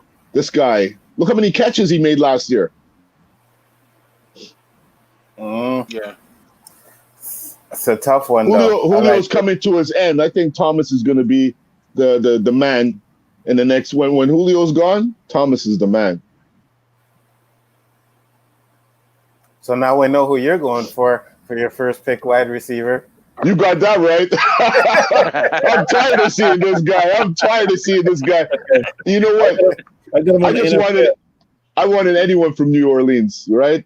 I wanted Kamara. I wanted Thomas. Just somebody, because look at the points they put up every game. Yeah. I went to the NFL app and it said for this season, Michael Thomas is 1. There we go. Number 2 is Julio Jones. Mm-hmm. Number 3 is Tyreek Hill. Yes. Oh, yeah. That's right. I think Evans is in the top 5 at least. Andre Hopkins. Mm-hmm. Yeah. Number 5 is Devontae Adams. Oh, for Green Bay. Mm-hmm. Number 6 is Amari Cooper. Number 7 is Mike Evans. Really? Yep. Yeah, Cooper gets a lot of deep balls, man. Number 8 is Keenan Allen from the Chargers. Yeah. Number 9 is Odell Beckham. No, he's number 9. Number 9 is Chris Goodwin from the Bucks. Okay. Yeah, 10, that's a stud in the making. So, You should remember him when I picked him up, Onzo. But He was a free agent. I had both of them in at the same time. Goodwin is so big and so fast, and he plays the slot. Like, that's dangerous. Yeah. Beckham's gonna have to really do something this season for me to even get him in the top 10. Because other than that catch, he's too much of a prima donna. He got throw them tantrums. Him and Antonio Brown, they throw more tantrum tantrums than my grandsons. So I mean, I don't know. I mean, you getting paid millions of dollars. So if things don't go your way, you got to go over there and break the damn chicken post and turn over the trash can, do all that shit. I mean, but isn't there another top receiver in Cleveland with him? I don't know. From Miami? What's his name? Oh, what's that guy's name? Shit. He's a top receiver too, no? I remember, yeah. He's really good. Yeah, he was the number one in Cleveland before Beckham came. Yeah. But I know the guy, and I can't remember his name for my life. Higgins, maybe? Jarvis Landry? No, Jarvis Landry. Jarvis That's Landry. him. There you go. I think he had a better year last year than Beckham. He did. And this is what I'm saying. It's Cleveland, though. You know what I mean? Like, I don't see them doing much. I think this franchise year. is just cursed, man. That whole franchise is cursed because that quarterback's overrated. You can't have that much talent on that team and not Mayfield. Yeah, I think he's overrated. I don't know. I think he could possibly be good if he had some stability. Like, the kid's been in the league like 4 years now. He's had 3 head coaches and 4 different coordinators. Like, there's no stability in Cleveland. There's structure in the front office at all. Like, as talented as you can be, if you don't have that stability year after year. As much as I hate to say it, Brady had that in New England. Always had Belichick. Always same thing every year after year after year after year. It benefits you. You can't switch every year. You think he didn't know what he was going to when he got drafted? He made the claim. Things are changing now. Get me the tools and you'll see. And they went and got him the tools. He has a running game. He has a top defensive tackle, one of the top 3 in the league. He has 2 top receivers. It's again, what could you say? He's almost like a Dak Prescott. He talks too much. He talks too much. He brought this on himself. Yeah. But this year is his make or break year. If he doesn't win this year, then done. Like, he's gone. In the NFL, man, you gotta produce and you gotta do it consistently. If you don't, and I told Alonzo this last week, Pittsburgh should have been winning 4, 5, 6 Super Bowls because they had the offense like unreal. They had the best running back, top 10 quarterback, and definitely the best receiver. And that, to me, I like Juju and I like James Brown. Antonio. Jesse James. So they should have been. They had top 3 receivers, best running back in the NFL at one time. Big Ben ain't no slouch. So I don't know why they didn't win. And maybe their defense was okay, but shit, you can outscore everybody. Yeah, but I mean, if your defense can't stop anybody, then it's hard to outscore anybody. We lost to Tim Tebow, and that had nothing to do with Ben. If you outscore, that was a fluke. If you're all fluke, that was the biggest fluke in NFL history. You're right, it was a fluke, but they still lost. I saw that game a couple weeks ago on NFL Network. It was the overtime, and it was just a one blown coverage play, and it was the biggest fluke ever. Like, yeah, exactly, right, and that's because our defense sucked. The Pittsburgh Steelers defense has sucked since Polamalu left that team. Our defense has never since they got rid of Dick LeBeau, their defense has never been the same. Never. It's defense. That's why Pittsburgh hasn't. They put up points. They were putting up a lot of points, but their defense couldn't stop nobody. Brady would eat them up. Brady would eat their defense up alive every time they played. Brady eat their defense up alive. We scored with New England. We kept it close. We kept scoring. But our defense could not stop anybody. I've never seen a fan of a team just beats the drum of somebody else. I ain't never seen that. That's Canadian thing or something. You're supposed to be a Pittsburgh, but every time I hear you cheerleading for Tom Brady in Dallas, what's up, Alonzo? I wasn't cheerleading for them. I'm just being honest. I'm stating facts. God, I'm stating facts. Go watch. He's drinking the Brady Kool-Aid, man. You love Brady. You love Brady. Brady's the best quarterback in the league. The NFL. Whatever. History. Stay with it. If you had a chance to get Brady tomorrow, you kick Big Ben off. You can't ask me that question, man. Yeah. No. Answer the question. You have a chance to pick up Answer Tom the question. Were you gonna cut Big Ben? Okay. Who do we have as our wide receivers, though? There's a big question. No. Yes or no? Yes or no? You would keep Big Ben over Brady. Listen, man. I'm saying you can't ask me that question because I'm biased. No, just go off of numbers. What? If I'm going off of numbers, yes, I'm taking Brady, but I'm being biased. Pittsburgh's on my team. That's my team. He's my quarterback. So I'm saying, my biased opinion, I'm saying Ben. I mean, everybody's a football fan would love to upgrade their quarterback. So if you could upgrade your quarterback, you wouldn't upgrade to Brady. You would keep Ben. I don't want to see Ben go, though. But do you think Brady's an upgrade? Absolutely. But again, like I said, I am being biased. You think Ben is better than Brady, Quentin? Hey. Yes. Pure skill, yes. Well, you're allowed to have your opinion. I'm sorry. I don't believe in the Brady hype. Let me tell you something. Tell me one it's thing pretty evident. Tom Brady does better than any quarterback. No. The guy has zero legs. The guy has zero legs. He probably has 40 rushing yards in 10 years of football. One thing that Brady does better than any other quarterback in the league. One thing. Name one. He's efficient. Accuracy. That's not a efficient. So you're saying he's the most accurate quarterback in the NFL? He was.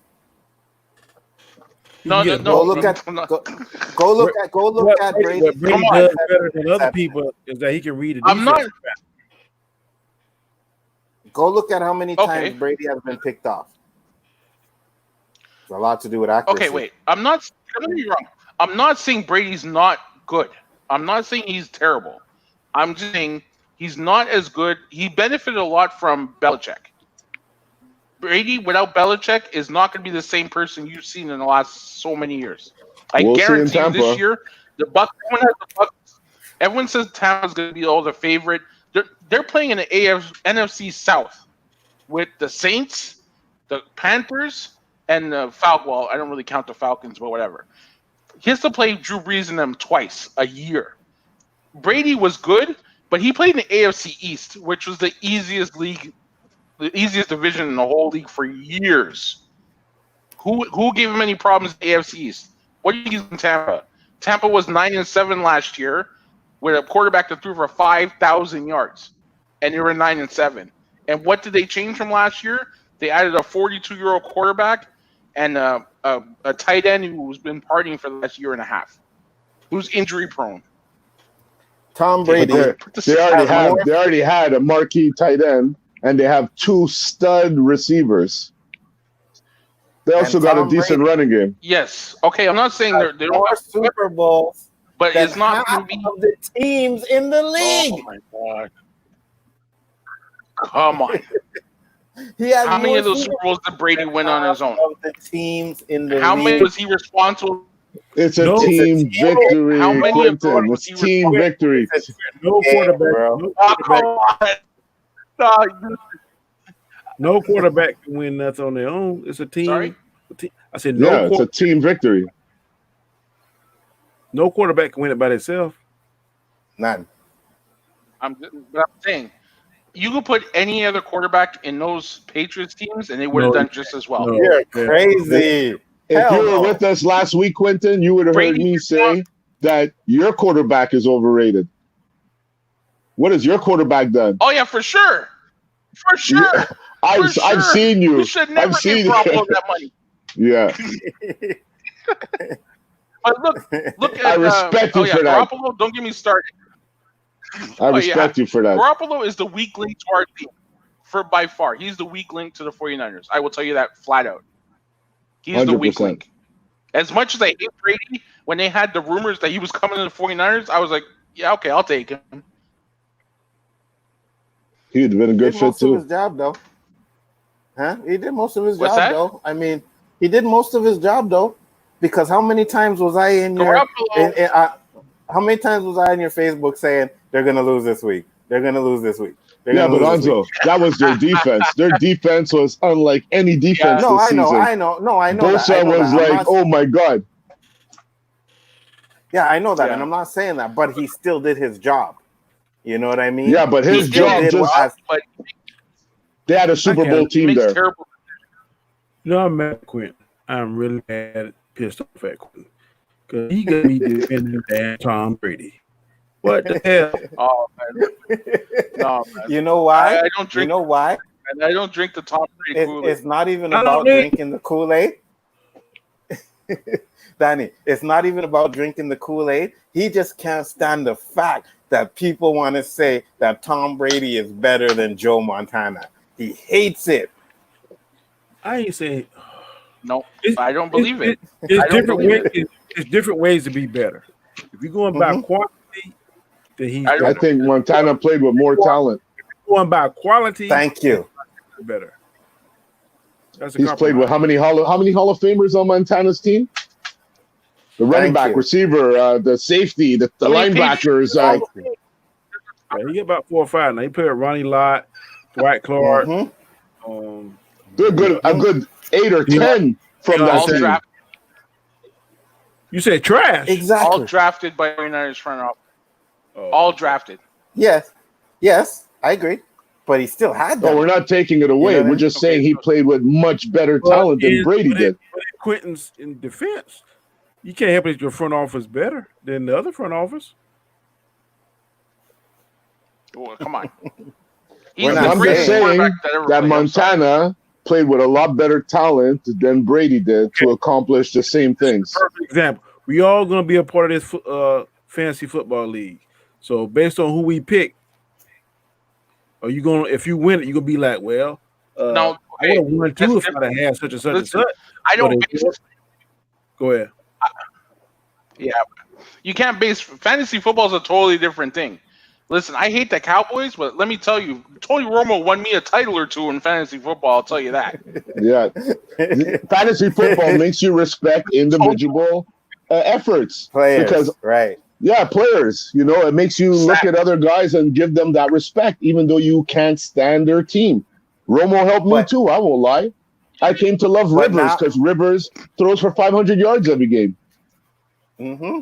But now that we had this conversation back again, we can go on the fact that Quentin said Karl Malone had Stockton. That's why he's number 2. But we're saying that Joe Montana won his championship because he had better players than Tom Brady. And it's like, that argument's no. It doesn't Didn't his tight end?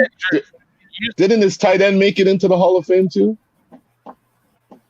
Montana's tight end? Dwight Clark. Yeah. Yes. You said you that had so many pieces. Exactly. But you can't hold that against him, though. You can't. No, I'm not. I'm just saying he's lucky. He had so much talent on one team. That's insane. And the question is, if he had that, same thing could be said for the Spurs. They had Tony Parker, who's going to be a Hall of Famer, Ginobili, who's going to be a Hall of Famer, the best power forward. Best coach. Okay. First off, no.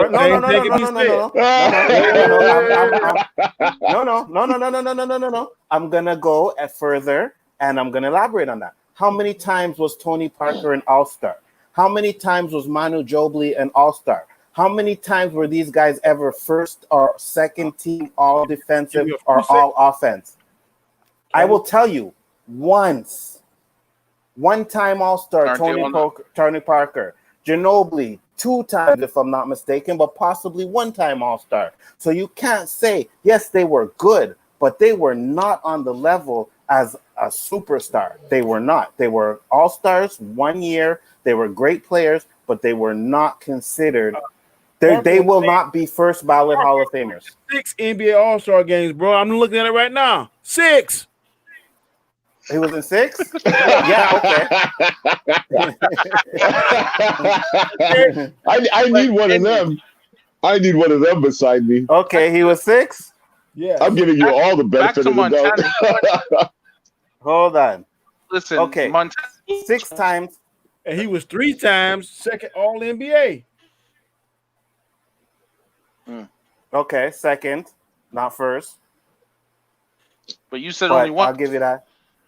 The All-Star game I said all once. I don't remember him being on it 6 times. How many times was Ginobili an All-Star? I'll look up right now.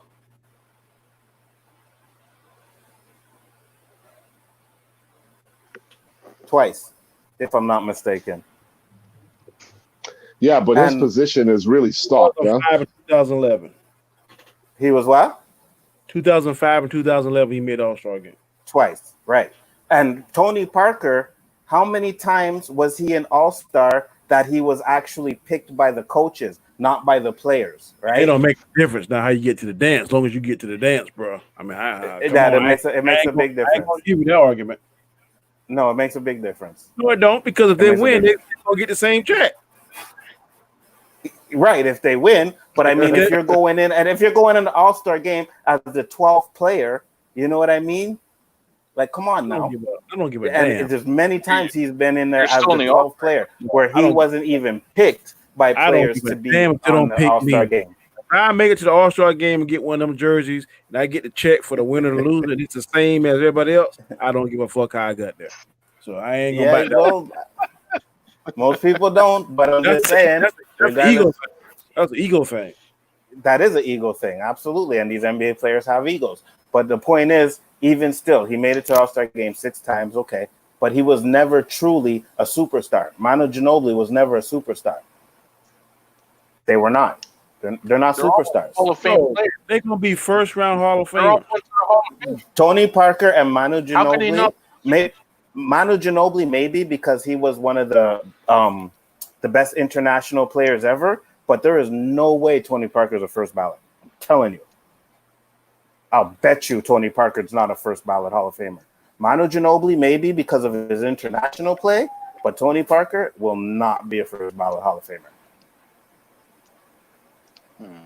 Okay. Time will tell. Yep. Bottom line Time will is tell. Joe Montana's the. But look, didn't they have David Robinson, the Twin Towers?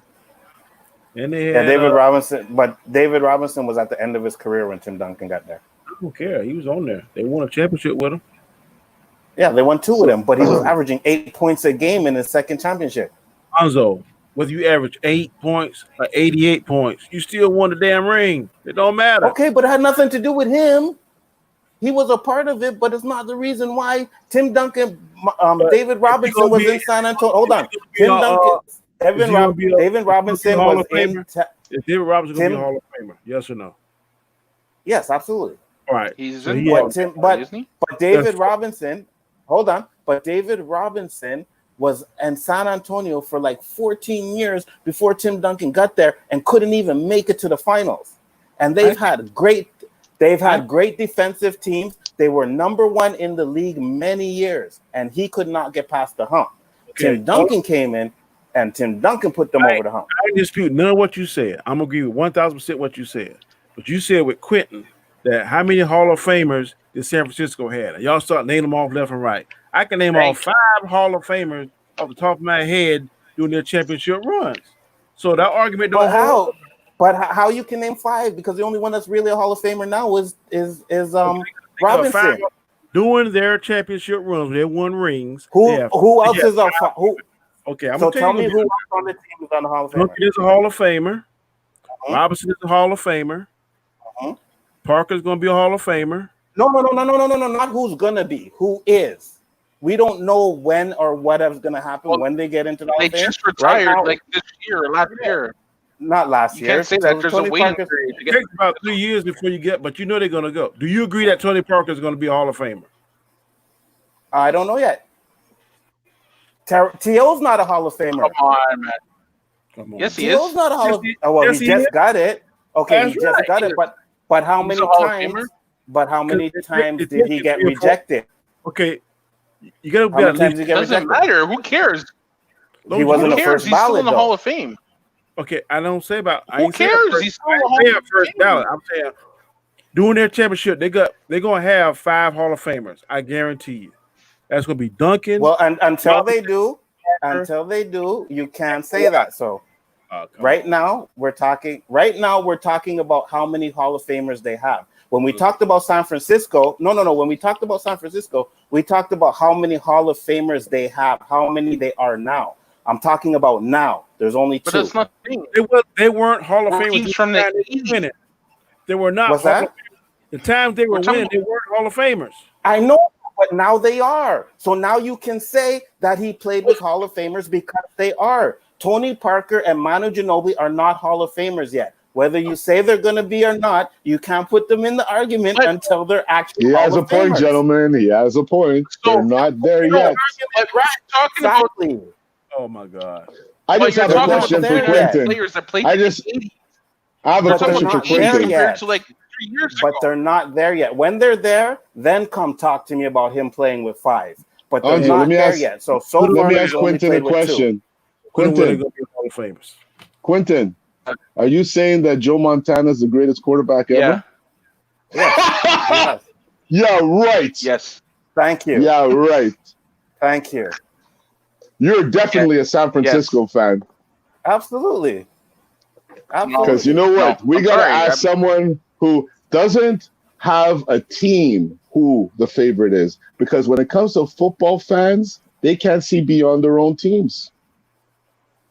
I can see beyond my team. I can tell you. There's nobody, and we have our championships. We've had our stretches of runs. I wouldn't remotely put anybody close to the top 20 of all time on my team. And people can ridicule me all they want. They could ridicule me all they want. But a spade is a spade. That's the team that you follow. Montana is the good. team that you follow.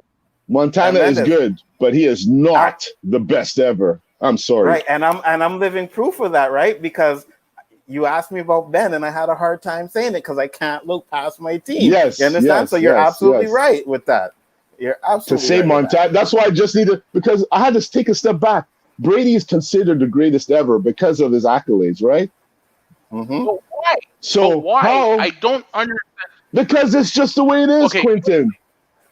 It's just the way it is. What makes it so great? Listen, let me ask you a question. Let me ask you a question. I hear what you're saying, because I would say if LeBron wins more championships than Jordan, he's still not a better player than Jordan.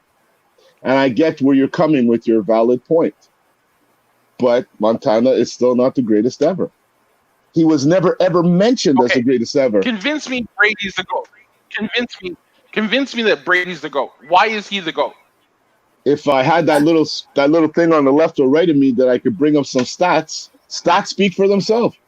Be it he did it with Belichick or not. Okay. It doesn't matter. And it's just what's that? It doesn't Passing. matter. Stats. Passing, touchdown, passing. He has more He passing plays in a yards than system that throws No. It doesn't matter. It doesn't matter. It doesn't matter how you play, Doesn't matter what division you're in. You make with what you have. You think Brady wants to say, I'm in the weakest division, send me to the NFC East so I could prove that I'm a great quarterback? It's not his fault he played in the weakest division. But It's not his how come fault. nobody else? But how come nobody else has done what he's done in that division? Nobody. Right. Nobody. They didn't have Belichick. Exactly. And if you gave him just two dynamic, imagine if that guy never went to jail, that other tight end. They would have so many Super Bowls. Everyone would hate them. Hernandez. If Hernandez and Gronk had stayed together and they got a Moss, they would never lose. They would never lose. As much as I hate them because they're winning and my team's not, a spade's a spade. It doesn't matter. It doesn't matter. Look, Quentin, I'm a hockey guy. I'm a hockey guy, right? I'm a hockey guy. The New Jersey Devils played the most boring hockey in hockey, but they won championships. It doesn't matter. Yes. It doesn't matter. I'm not saying he's not good, but they run a system in New England where it's you ever see Brady throw for more than 20 yards in a pass? His passes are all 10, 15 yard. Chip. They'll chip them down the field the whole game. I'm not saying it's not effective. Why didn't Belichick ever trade him for another quarterback? So with your argument, because he's getting Belichick saw Brissett and Garoppolo as successors. He wanted to trade Brady. He caught wind and went to Kraft, and they nixed that shit because Brady was supposed to be gone. Because Kraft told him, you ain't trading shit. This guy won us how many Super Bowls, you moron? No, because they're buddy. Yeah, Kraft ain't getting rid of the Golden Goose. He's not going to get rid of the cash cow. And if you want to talk about systems, then you're going to have to say, like, okay, so the Tim Duncan's not as good as he is because he had Popovich and he paid in the system? No, okay, we're not talking about basketball. No, you can't compare. No, basketball but yes, you can. Yeah, because they all involve systems. They all involve systems. Right, pen exactly. and paper, clipboard, clipboard. Exactly. You have to give a coach respect, but a coach is nothing without the right elements to whatever his madness is. And 100%. They're peanut butter and jelly. Peanut butter and jelly. Who else? You tell me Belichick only coached Brady? Nobody else was ever a quarterback other than Brady during Belichick's run as a coach. How many Super Bowls do they have with outside of Brady and Belichick? Did Bledsoe win a Super Bowl? The only reason we all know who Tom Brady is right now is because Drew Bledsoe got hurt. That's circumstance. That's circumstance. Okay. Right. Like Andre said, Robinson got hurt and Tim Duncan came out. Right, and I'm gonna kill that argument. They didn't. Drew Bledsoe got hurt. Hold on. Bledsoe. Hold on. Drew Bledsoe got hurt. Tom Brady came in, and they never went back to Drew Bledsoe. They traded Bledsoe. They traded him right away. Why is that? Yeah, I know. Because they saw what they had. Also, why is it that when Brady got hurt, one, how did fucking Matt Cassell win 11 games? 11 games, but did he win a Super Bowl? No one's taking away that Belichick's not a good coach. Belichick's a genius, Quentin. They put the backup. No, But it's my point. They put up in the same system. This guy won 11 games. Went free agent, signed big money in fucking Kansas City, and what has he done did since? what? He's not even in the And league did anymore. what? He's not even in the league anymore. Any decent quarterback could have played in that system and been just as effective. So I could say the same thing about Ezekiel Elliott. He's only having top rushing yards because of his O-line. Send him somewhere else, he's going to fail, like every other Dallas running back that left Dallas. Yeah, but you know what? He was the right running back for that offensive line. Okay. I've been doing some research. I'm ready now. I know. I've seen you. 4 feet wide. I've seen you. Okay. I've seen you. Doing the Spurs run, they had 2 Hall of Famers. Oh, he's on the Spurs. Yeah, I gotta get Alonzo. Tim Duncan and Dave Robinson. Now, before that, they had George Gervin, who's a Hall of Famer. Artis Gilmore. Yeah, but he didn't play with them. Okay, I'm just gonna say. Now, let me show you what Tim Duncan had. He averaged 19 points. He was a 2-time MVP, 3 times Finals MVP, 10-time All NBA first team, 8-time All NBA defensive, Rookie of the Year, 15-time All Star. Now that's what they're playing with. Yep. That's one player. The other a monster. Top 50 player, MVP, 4-time All NBA, first time Defensive Player of the Year, 4-time All NBA. I know David Robinson stats too. Okay, they play with them too. Now they had top 50 players playing on their teams: Duncan, Robin, and Leonard. Okay, but Leonard played at the end of the career. I don't understand what your point is. My point is that they had all them players. David Robinson was in his last legs for the last 2 championships. So 90 from 90. Bro. No, he wasn't. No, he wasn't. You're not going to tell me David Robinson, who was leading the league in scoring, who scored 72 points in a game, is still good when he's only scoring 8 points a game. He was scoring 8 points a game. In that last finals that they won, he scored 8 points a game. J.R. Smith scores more points than David Robinson did in that finals. J.R. Smith averaged more points. No, I'm saying when he played with Cleveland. He averaged more points in that finals than David Robinson did. You could die, go to heaven, get a sheet that God says the Spurs suck. God breathe life back into you, could bring you back down to earth and show it to Anzo. He wouldn't believe it. Nope. You ain't get that from God. It's not about not believing it. It's not. I agree with you. He was a Hall of Famer. It's the same thing. But he got the way San Fran got for Hall of Famers. Play with it, bro. Same way he was at the end of his career. No, Danny, these guys all played together. They all played together on the same team. Right, that's exactly the point. And David Robinson wasn't in his prime. He was old. They weren't relying on David Robinson. So when Kawhi won the championship, Duncan didn't contribute at all. He did. Okay. But that's what I'm saying. That's why. But he was at the end of his rope in his prime. He wasn't in his prime. But he was effective in the end of his careers. Though David Robinson wasn't effective, Tim Duncan was effective. This is why Tim Duncan started still. David Robinson was coming off of the bench some games. This is what I'm trying to explain to you. Tim Duncan was still in that finals with Kawhi. Tim Duncan still averaged 19 points a game. He was collecting 9 or 10 rebounds a game. He was still effective on defense. He wasn't there to score anymore. The scoring load went to Kawhi Leonard. Tim Duncan was there for defense. Without Kawhi Leonard, they don't win that championship. By the letter of the law, he played with Hall of Famers. That's what I'm saying. By the letter of the law. Whether you score 8 points or 88 points. David Robinson was on the team. But he scored. Okay, he played with 2 Hall of Famers. He played with 3 Hall of Famers. Because Kawhi's not a Hall of Famer yet. Man, you know Kawhi gonna be a Hall of Famer. I know he will be. I know this, but I'm just saying he's still not yet. You're putting him in that category. He's still. I don't give a fuck. He's still not yet. He's still not yet. So whatever you say, no telling what happens. Maybe Kawhi gets injured and never plays another game again. if he don't play, he's still going to Hall of Fame. Kawhi is. If he stop playing No, right if now this day, Yeah. he's still going. better than a lot of these bums. he He's going. probably would, but he wouldn't be a first ballot. Yes, I don't know. I don't I think think so. so. And now I think so. you're just split hair now. It's not about First splitting ballot or hair, not though. doesn't matter. You get in, you get in. First ballot and second ballot is a lot. That's why they mention it. That's why there's a first ballot and second ballot.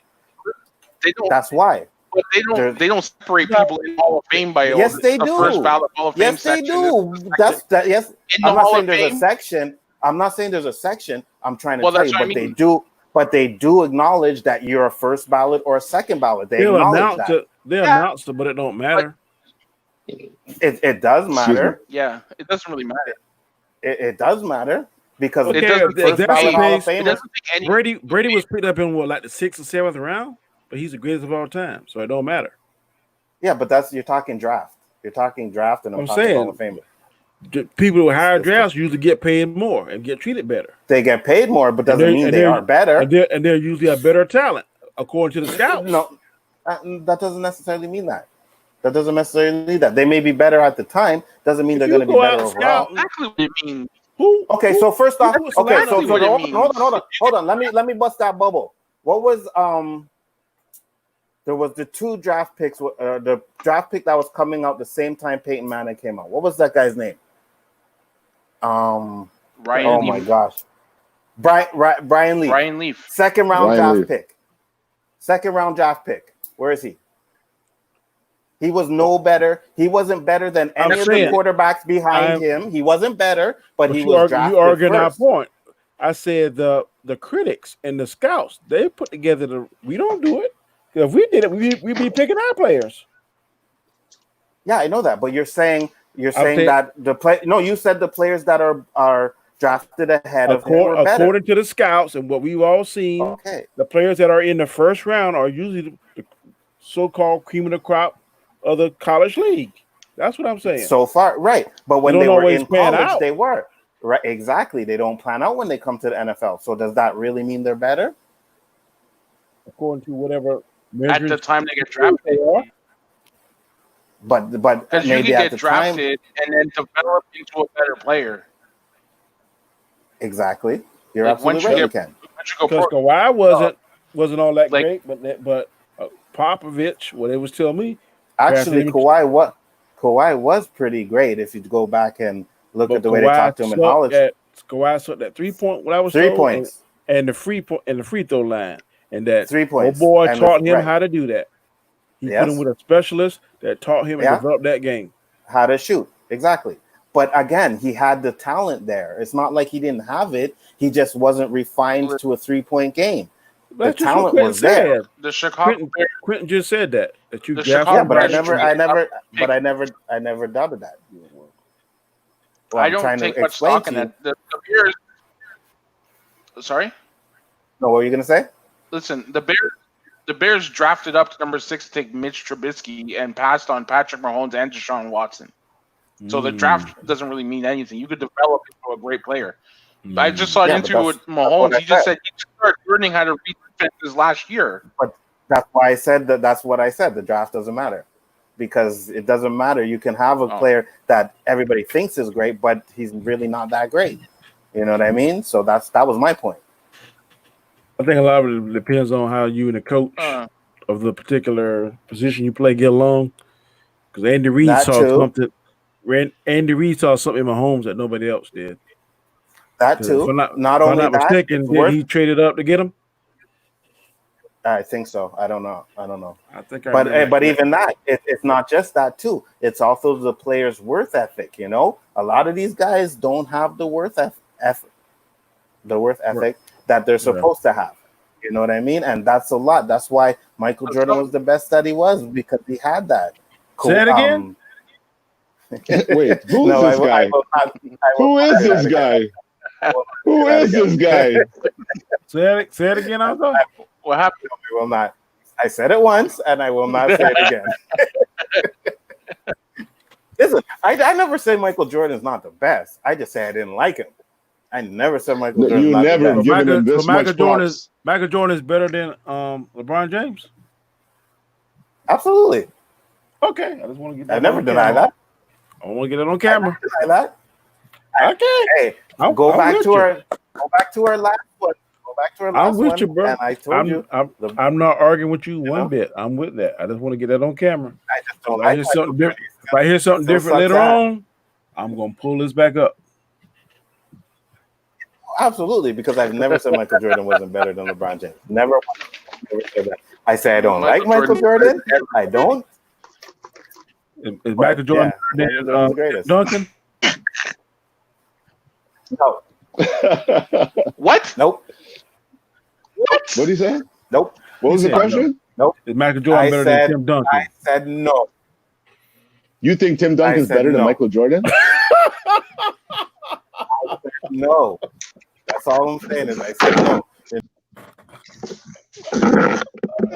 Oh my god! Oh my boy! You're not gonna Shit! You're not gonna ask me that question and expect me to answer properly. I'm just not doing it. Oh my Nope. god! Oh Duncan, my god! greatest of all times. Oh my god! Oh my god! Oh. Oh my god! That was funny, man. I'm just gonna tell you.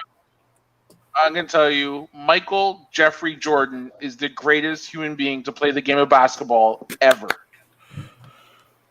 Let's hear that again. I didn't hear it the first time.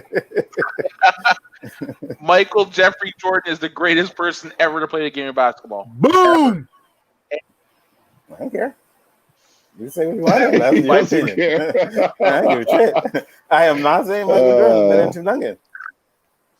Oh my God. And I can even show you guys a video. Oh my god! I can even get you're a rational man. You're talking irrational. Why? Why am I irrational? Because you know good and well that Tim Duncan. You have no argument there, Anzo. You have zero argument. Yes, I do. Didn't we just fucking say that players can't look past their team? Didn't we just say that? I know. I said if LeBron won more championships than Jordan, he still wouldn't be better. And I just said that we can't look past their team. So you can't ask me that. You can't ask me that because I will not put him over. Okay. Jordan. So what's the difference when you defending Dallas and Brady? Because you just said I'm gonna tell the truth.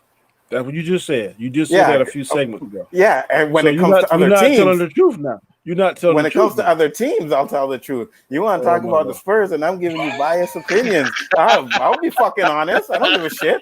You're getting the biased shit. You ain't getting the real shit. From the Spurs, you get biased. You get biased. So, I will say the Spurs. I will also say Spurs is the greatest franchise of all time. Oh my Lord! So you the GM and you got to pick. You got first pick. You gonna pick Michael Jordan or Ginobili? No, Michael Jordan or Ginobili or Parker. Which one you gonna pick first? I will go with Michael Jordan. Okay. Now ask me that same question with Michael Jordan and Tim Duncan. In their primes, you gonna pick Tim Duncan or Michael Jordan, and you got first pick. I'm taking Tim Duncan. Okay. I'm taking Tim Duncan. You Listen, will be fired as a GM. Regardless of laughing all you want to, Tim Duncan still has 5 championships. So regardless of whether I take him or I take Jordan, I'm still gonna win. I'm not debating or arguing his greatness because he is great. I will give you that. Tim Duncan is the greatest power forward ever played in NBA history. But he is not a better player than Michael Jordan. I'm just sorry. Maybe I'm not going to say that. I ain't going to form my mouth to say that. That's fine. I will say it for you. That's quite all right. No, you will not say it for me. You will say it in the phantom zone. You will not say it for me. No, I will say it. It's okay. Oh my now, God. Granted, like I said, you can't go wrong taking Tim Duncan. He may not be better than Jordan, but you still can't go wrong taking him. So I'll take him because I know I'll still win. So wait, hold on. You just said he's the greatest ever, and you just said he may not be better than Jordan. Make up your mind. Listen.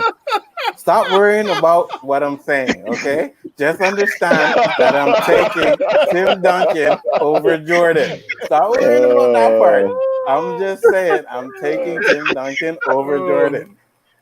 I don't give a fuck. Funny. Yes, I am biased. Okay. Tim Duncan is my man. And like I Tweet. said, you can't go wrong taking Tim Duncan. If Tim Duncan had no championships, I would say, okay, no, 100% I take Jordan. But he has one less than Michael Jordan. And if it wasn't for a 3-point shot, he would have 6.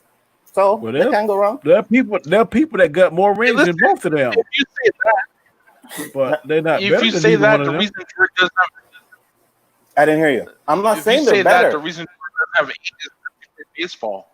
I can't hear you. You chipped out a bit.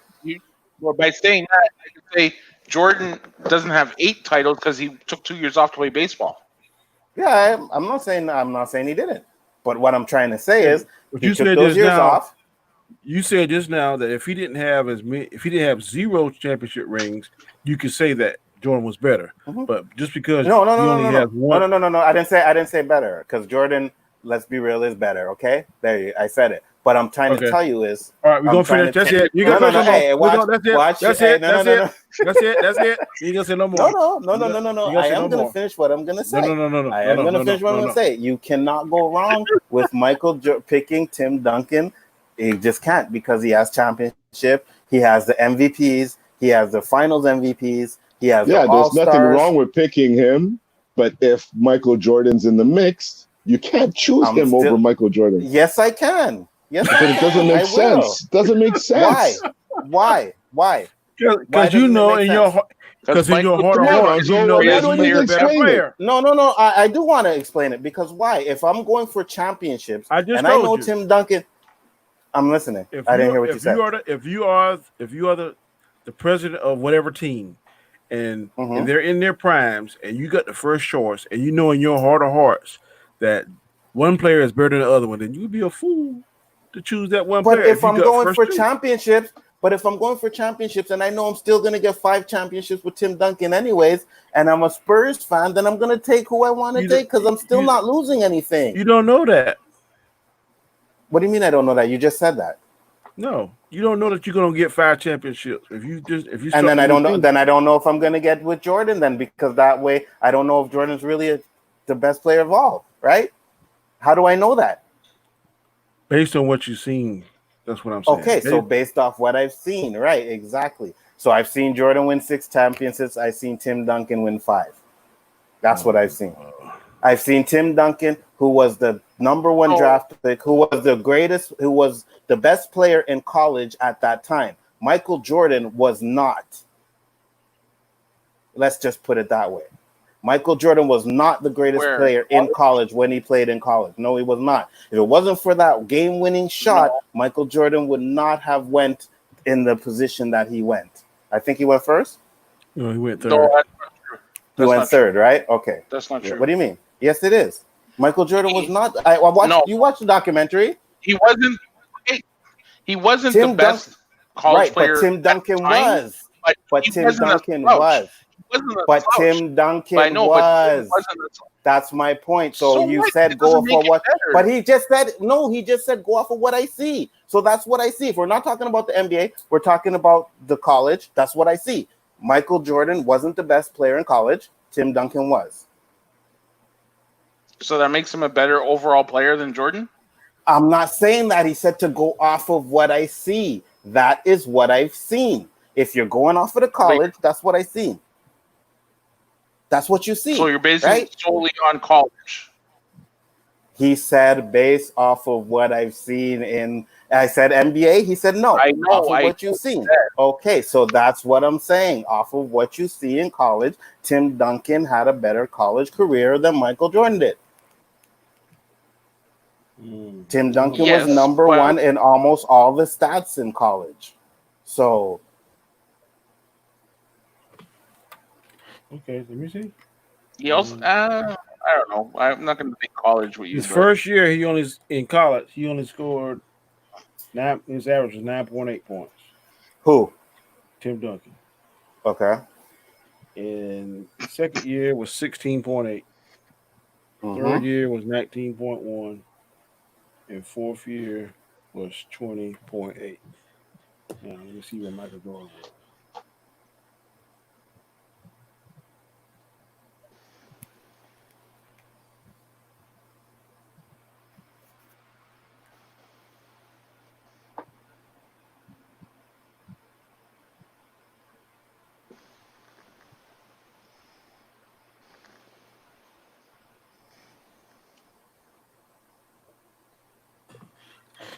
13.5, 20, and 19. Ooh. Sounds better to me.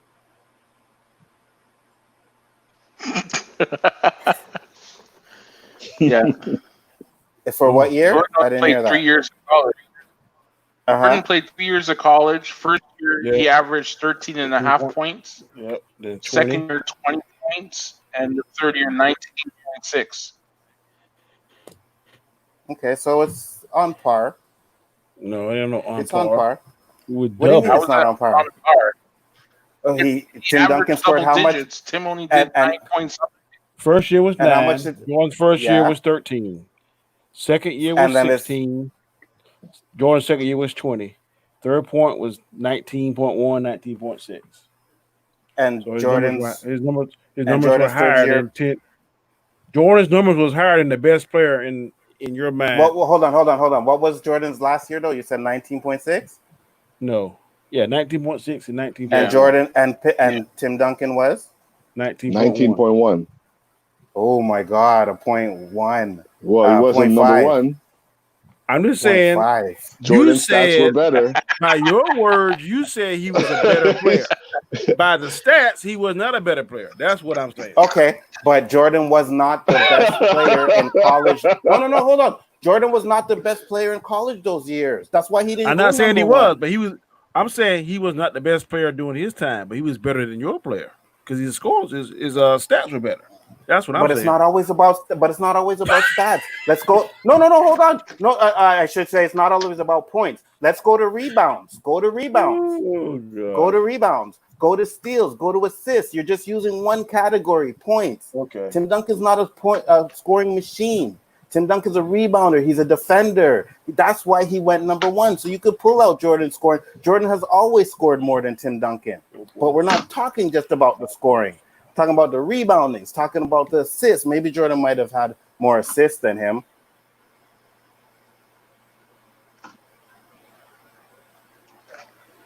So scoring and assists. Okay. I just said Jordan might have more assists than Timmy. But I'm saying rebounds, blocks, defense. You see, it's hard to compare them like that. Rebound numbers. You can't compare rebound numbers with but then I'm saying, but that's what I'm saying. Then you can't compare the points either because Tim Duncan was more of a rebounder, defensive player, blocking stuff like that. Jordan's a pure scorer. Tim Duncan's not a pure scorer. So you want to put in stats that's like convoluting the conversation. Didn't Jordan win also defensive player of the year? Yeah, he won defensive player of the year, Jordan. Defensive player of the year. In college? Timmy wasn't. Nope, NBA. No, NBA. What do you mean? NBA. Timmy, of course Timmy's had a defensive player of the year. Never. Nope. I'm looking at his Wikipedia right now. He was all defensive first team 8 times, all defensive second team 7 times, but he never won defensive player of the year. And Michael won it how many times? I think he won it once, 3. but the same year he won All-Star MVP and Finals MVP, I think. No, he won all defensive several times, like 7 or 8 times. That's why there could be no comparison made. Jordan was an all-purpose player. Duncan was a defensive rebounding machine. So why would you take a person who has 2 skill sets over a person who has 5 skill sets? Because Tim Duncan wasn't just that. Tim Duncan's IQ was very high. You said it. Tim Duncan's his IQ was high because of his coach. Tim Duncan. Okay, whatever. Tim Duncan. Know it. He's running the plays the coach makes, not him. But that's okay. But when you're playing the game, defensive has nothing to do with the coach's plays. You can you have to react. All he's good for is defense and rebounds. That's all he was good for. Not. Jordan, listen. Tim Duncan would have averaged more than points he scored if he didn't play in Pop's system. That's what I'm saying. The system had a lot to do. Yo, go watch what Popovich says. Popovich in an interview literally says, you could have scored 30, 40 points a game, but I held you back. He said that. Tim Duncan was dominant. But he didn't do it. because, like you said, Popovich held him back. They're not in the Hall of Fame. He didn't do it. Yes. It's not the point. He could have. You can't use it when you want Onzo and not when it's It's against not you. the You point. can't He do could have. that. Hey, You can't do Quentin that. did it. Quentin did it. So if he did it, I can Yeah, do but it we too. called him out. We called him out. It's okay. It's okay. He still did it. Fuck it. He still did it. I just want to say, hold on. Michael Jordan was a 9-time All-Defensive, first-team All-Defense in the NBA. Timmy was only 8, or I think 7. He's outnumbers him 1 in almost everything, even in points. 9-time All-Defense. Come on over to the dark side. Come on over. Huh? You know, I'm never going over to that side because also come over to the Bulls. Listen, Michael Jordan is so great. His number was retired by a team he never even played for. And that's a first. That's got to be a first. The Miami Heat retired at 23. Kobe Bryant's number was retired by teams that he never played for either. Yeah, because we know why, Onzo. We know why. How many teams Jordan is still alive. Jordan is still alive. How many teams that he didn't play for? What do you mean it doesn't matter? We don't know if they would have did that or listen, not. Tell you something. If Michael Jordan died today, the world would mourn 100 times over. There's no one more recognized. Wait, hold on. There's no one more recognized in the world than Michael Jordan. Nobody, no athlete. Hold on. Maybe not more recognized, but Kobe has done way more for people than Michael Jordan did. That's not the argument, Onzo. That's not the argument. I'm just saying. There's nobody more recognized in the world than him. But you said who would mourn war and mourn more, and it would be Kobe because people I don't know. I don't think so. Hold on, let me explain to you. Until now, Michael Jordan has never done anything supposedly that we know about for black people. Kobe did. Okay, I ain't gonna Yes, say We're that. talking the world now, Onzo. We're talking the world. The world. He wasn't as vocal as other people, but he did stuff under the table. He did stuff without being in the spotlight. We don't know that. So Kobe did stuff, but I'm just talking as an athlete. As an athlete, no one is more recognized in the world than Michael Jordan. Doesn't matter if we're What do you mean? I'm just giving you a fact. What do you mean it doesn't matter? I'm giving you a fact. Because being more recognized and being more loved are two different things. But it wasn't loved. I'm just saying. There's people who know Michael Jordan who might not even know Kobe. Everybody mimicked Michael Jordan. But just because they knew Michael Jordan doesn't mean they will love him the way they loved Kobe.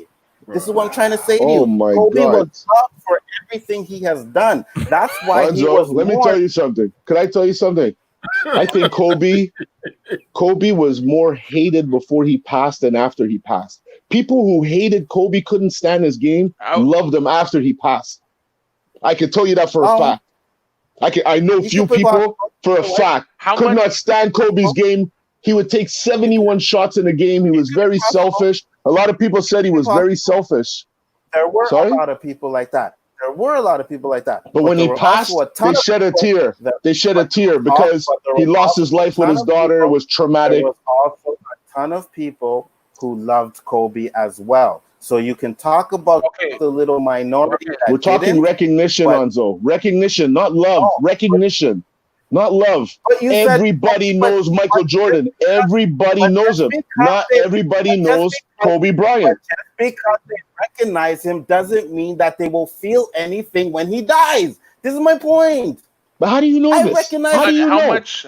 How do you know? I'm not saying I do. I'm just telling you that's a possibility. You're taking it personal. You're getting angry. How do you know? I know people who will die, and I don't give a shit about them. This is my point. I recognize them. I know what they've done, but I won't give a shit if they die. This is my point. Just because he was recognizable doesn't mean that's you, Onzo. That's my point.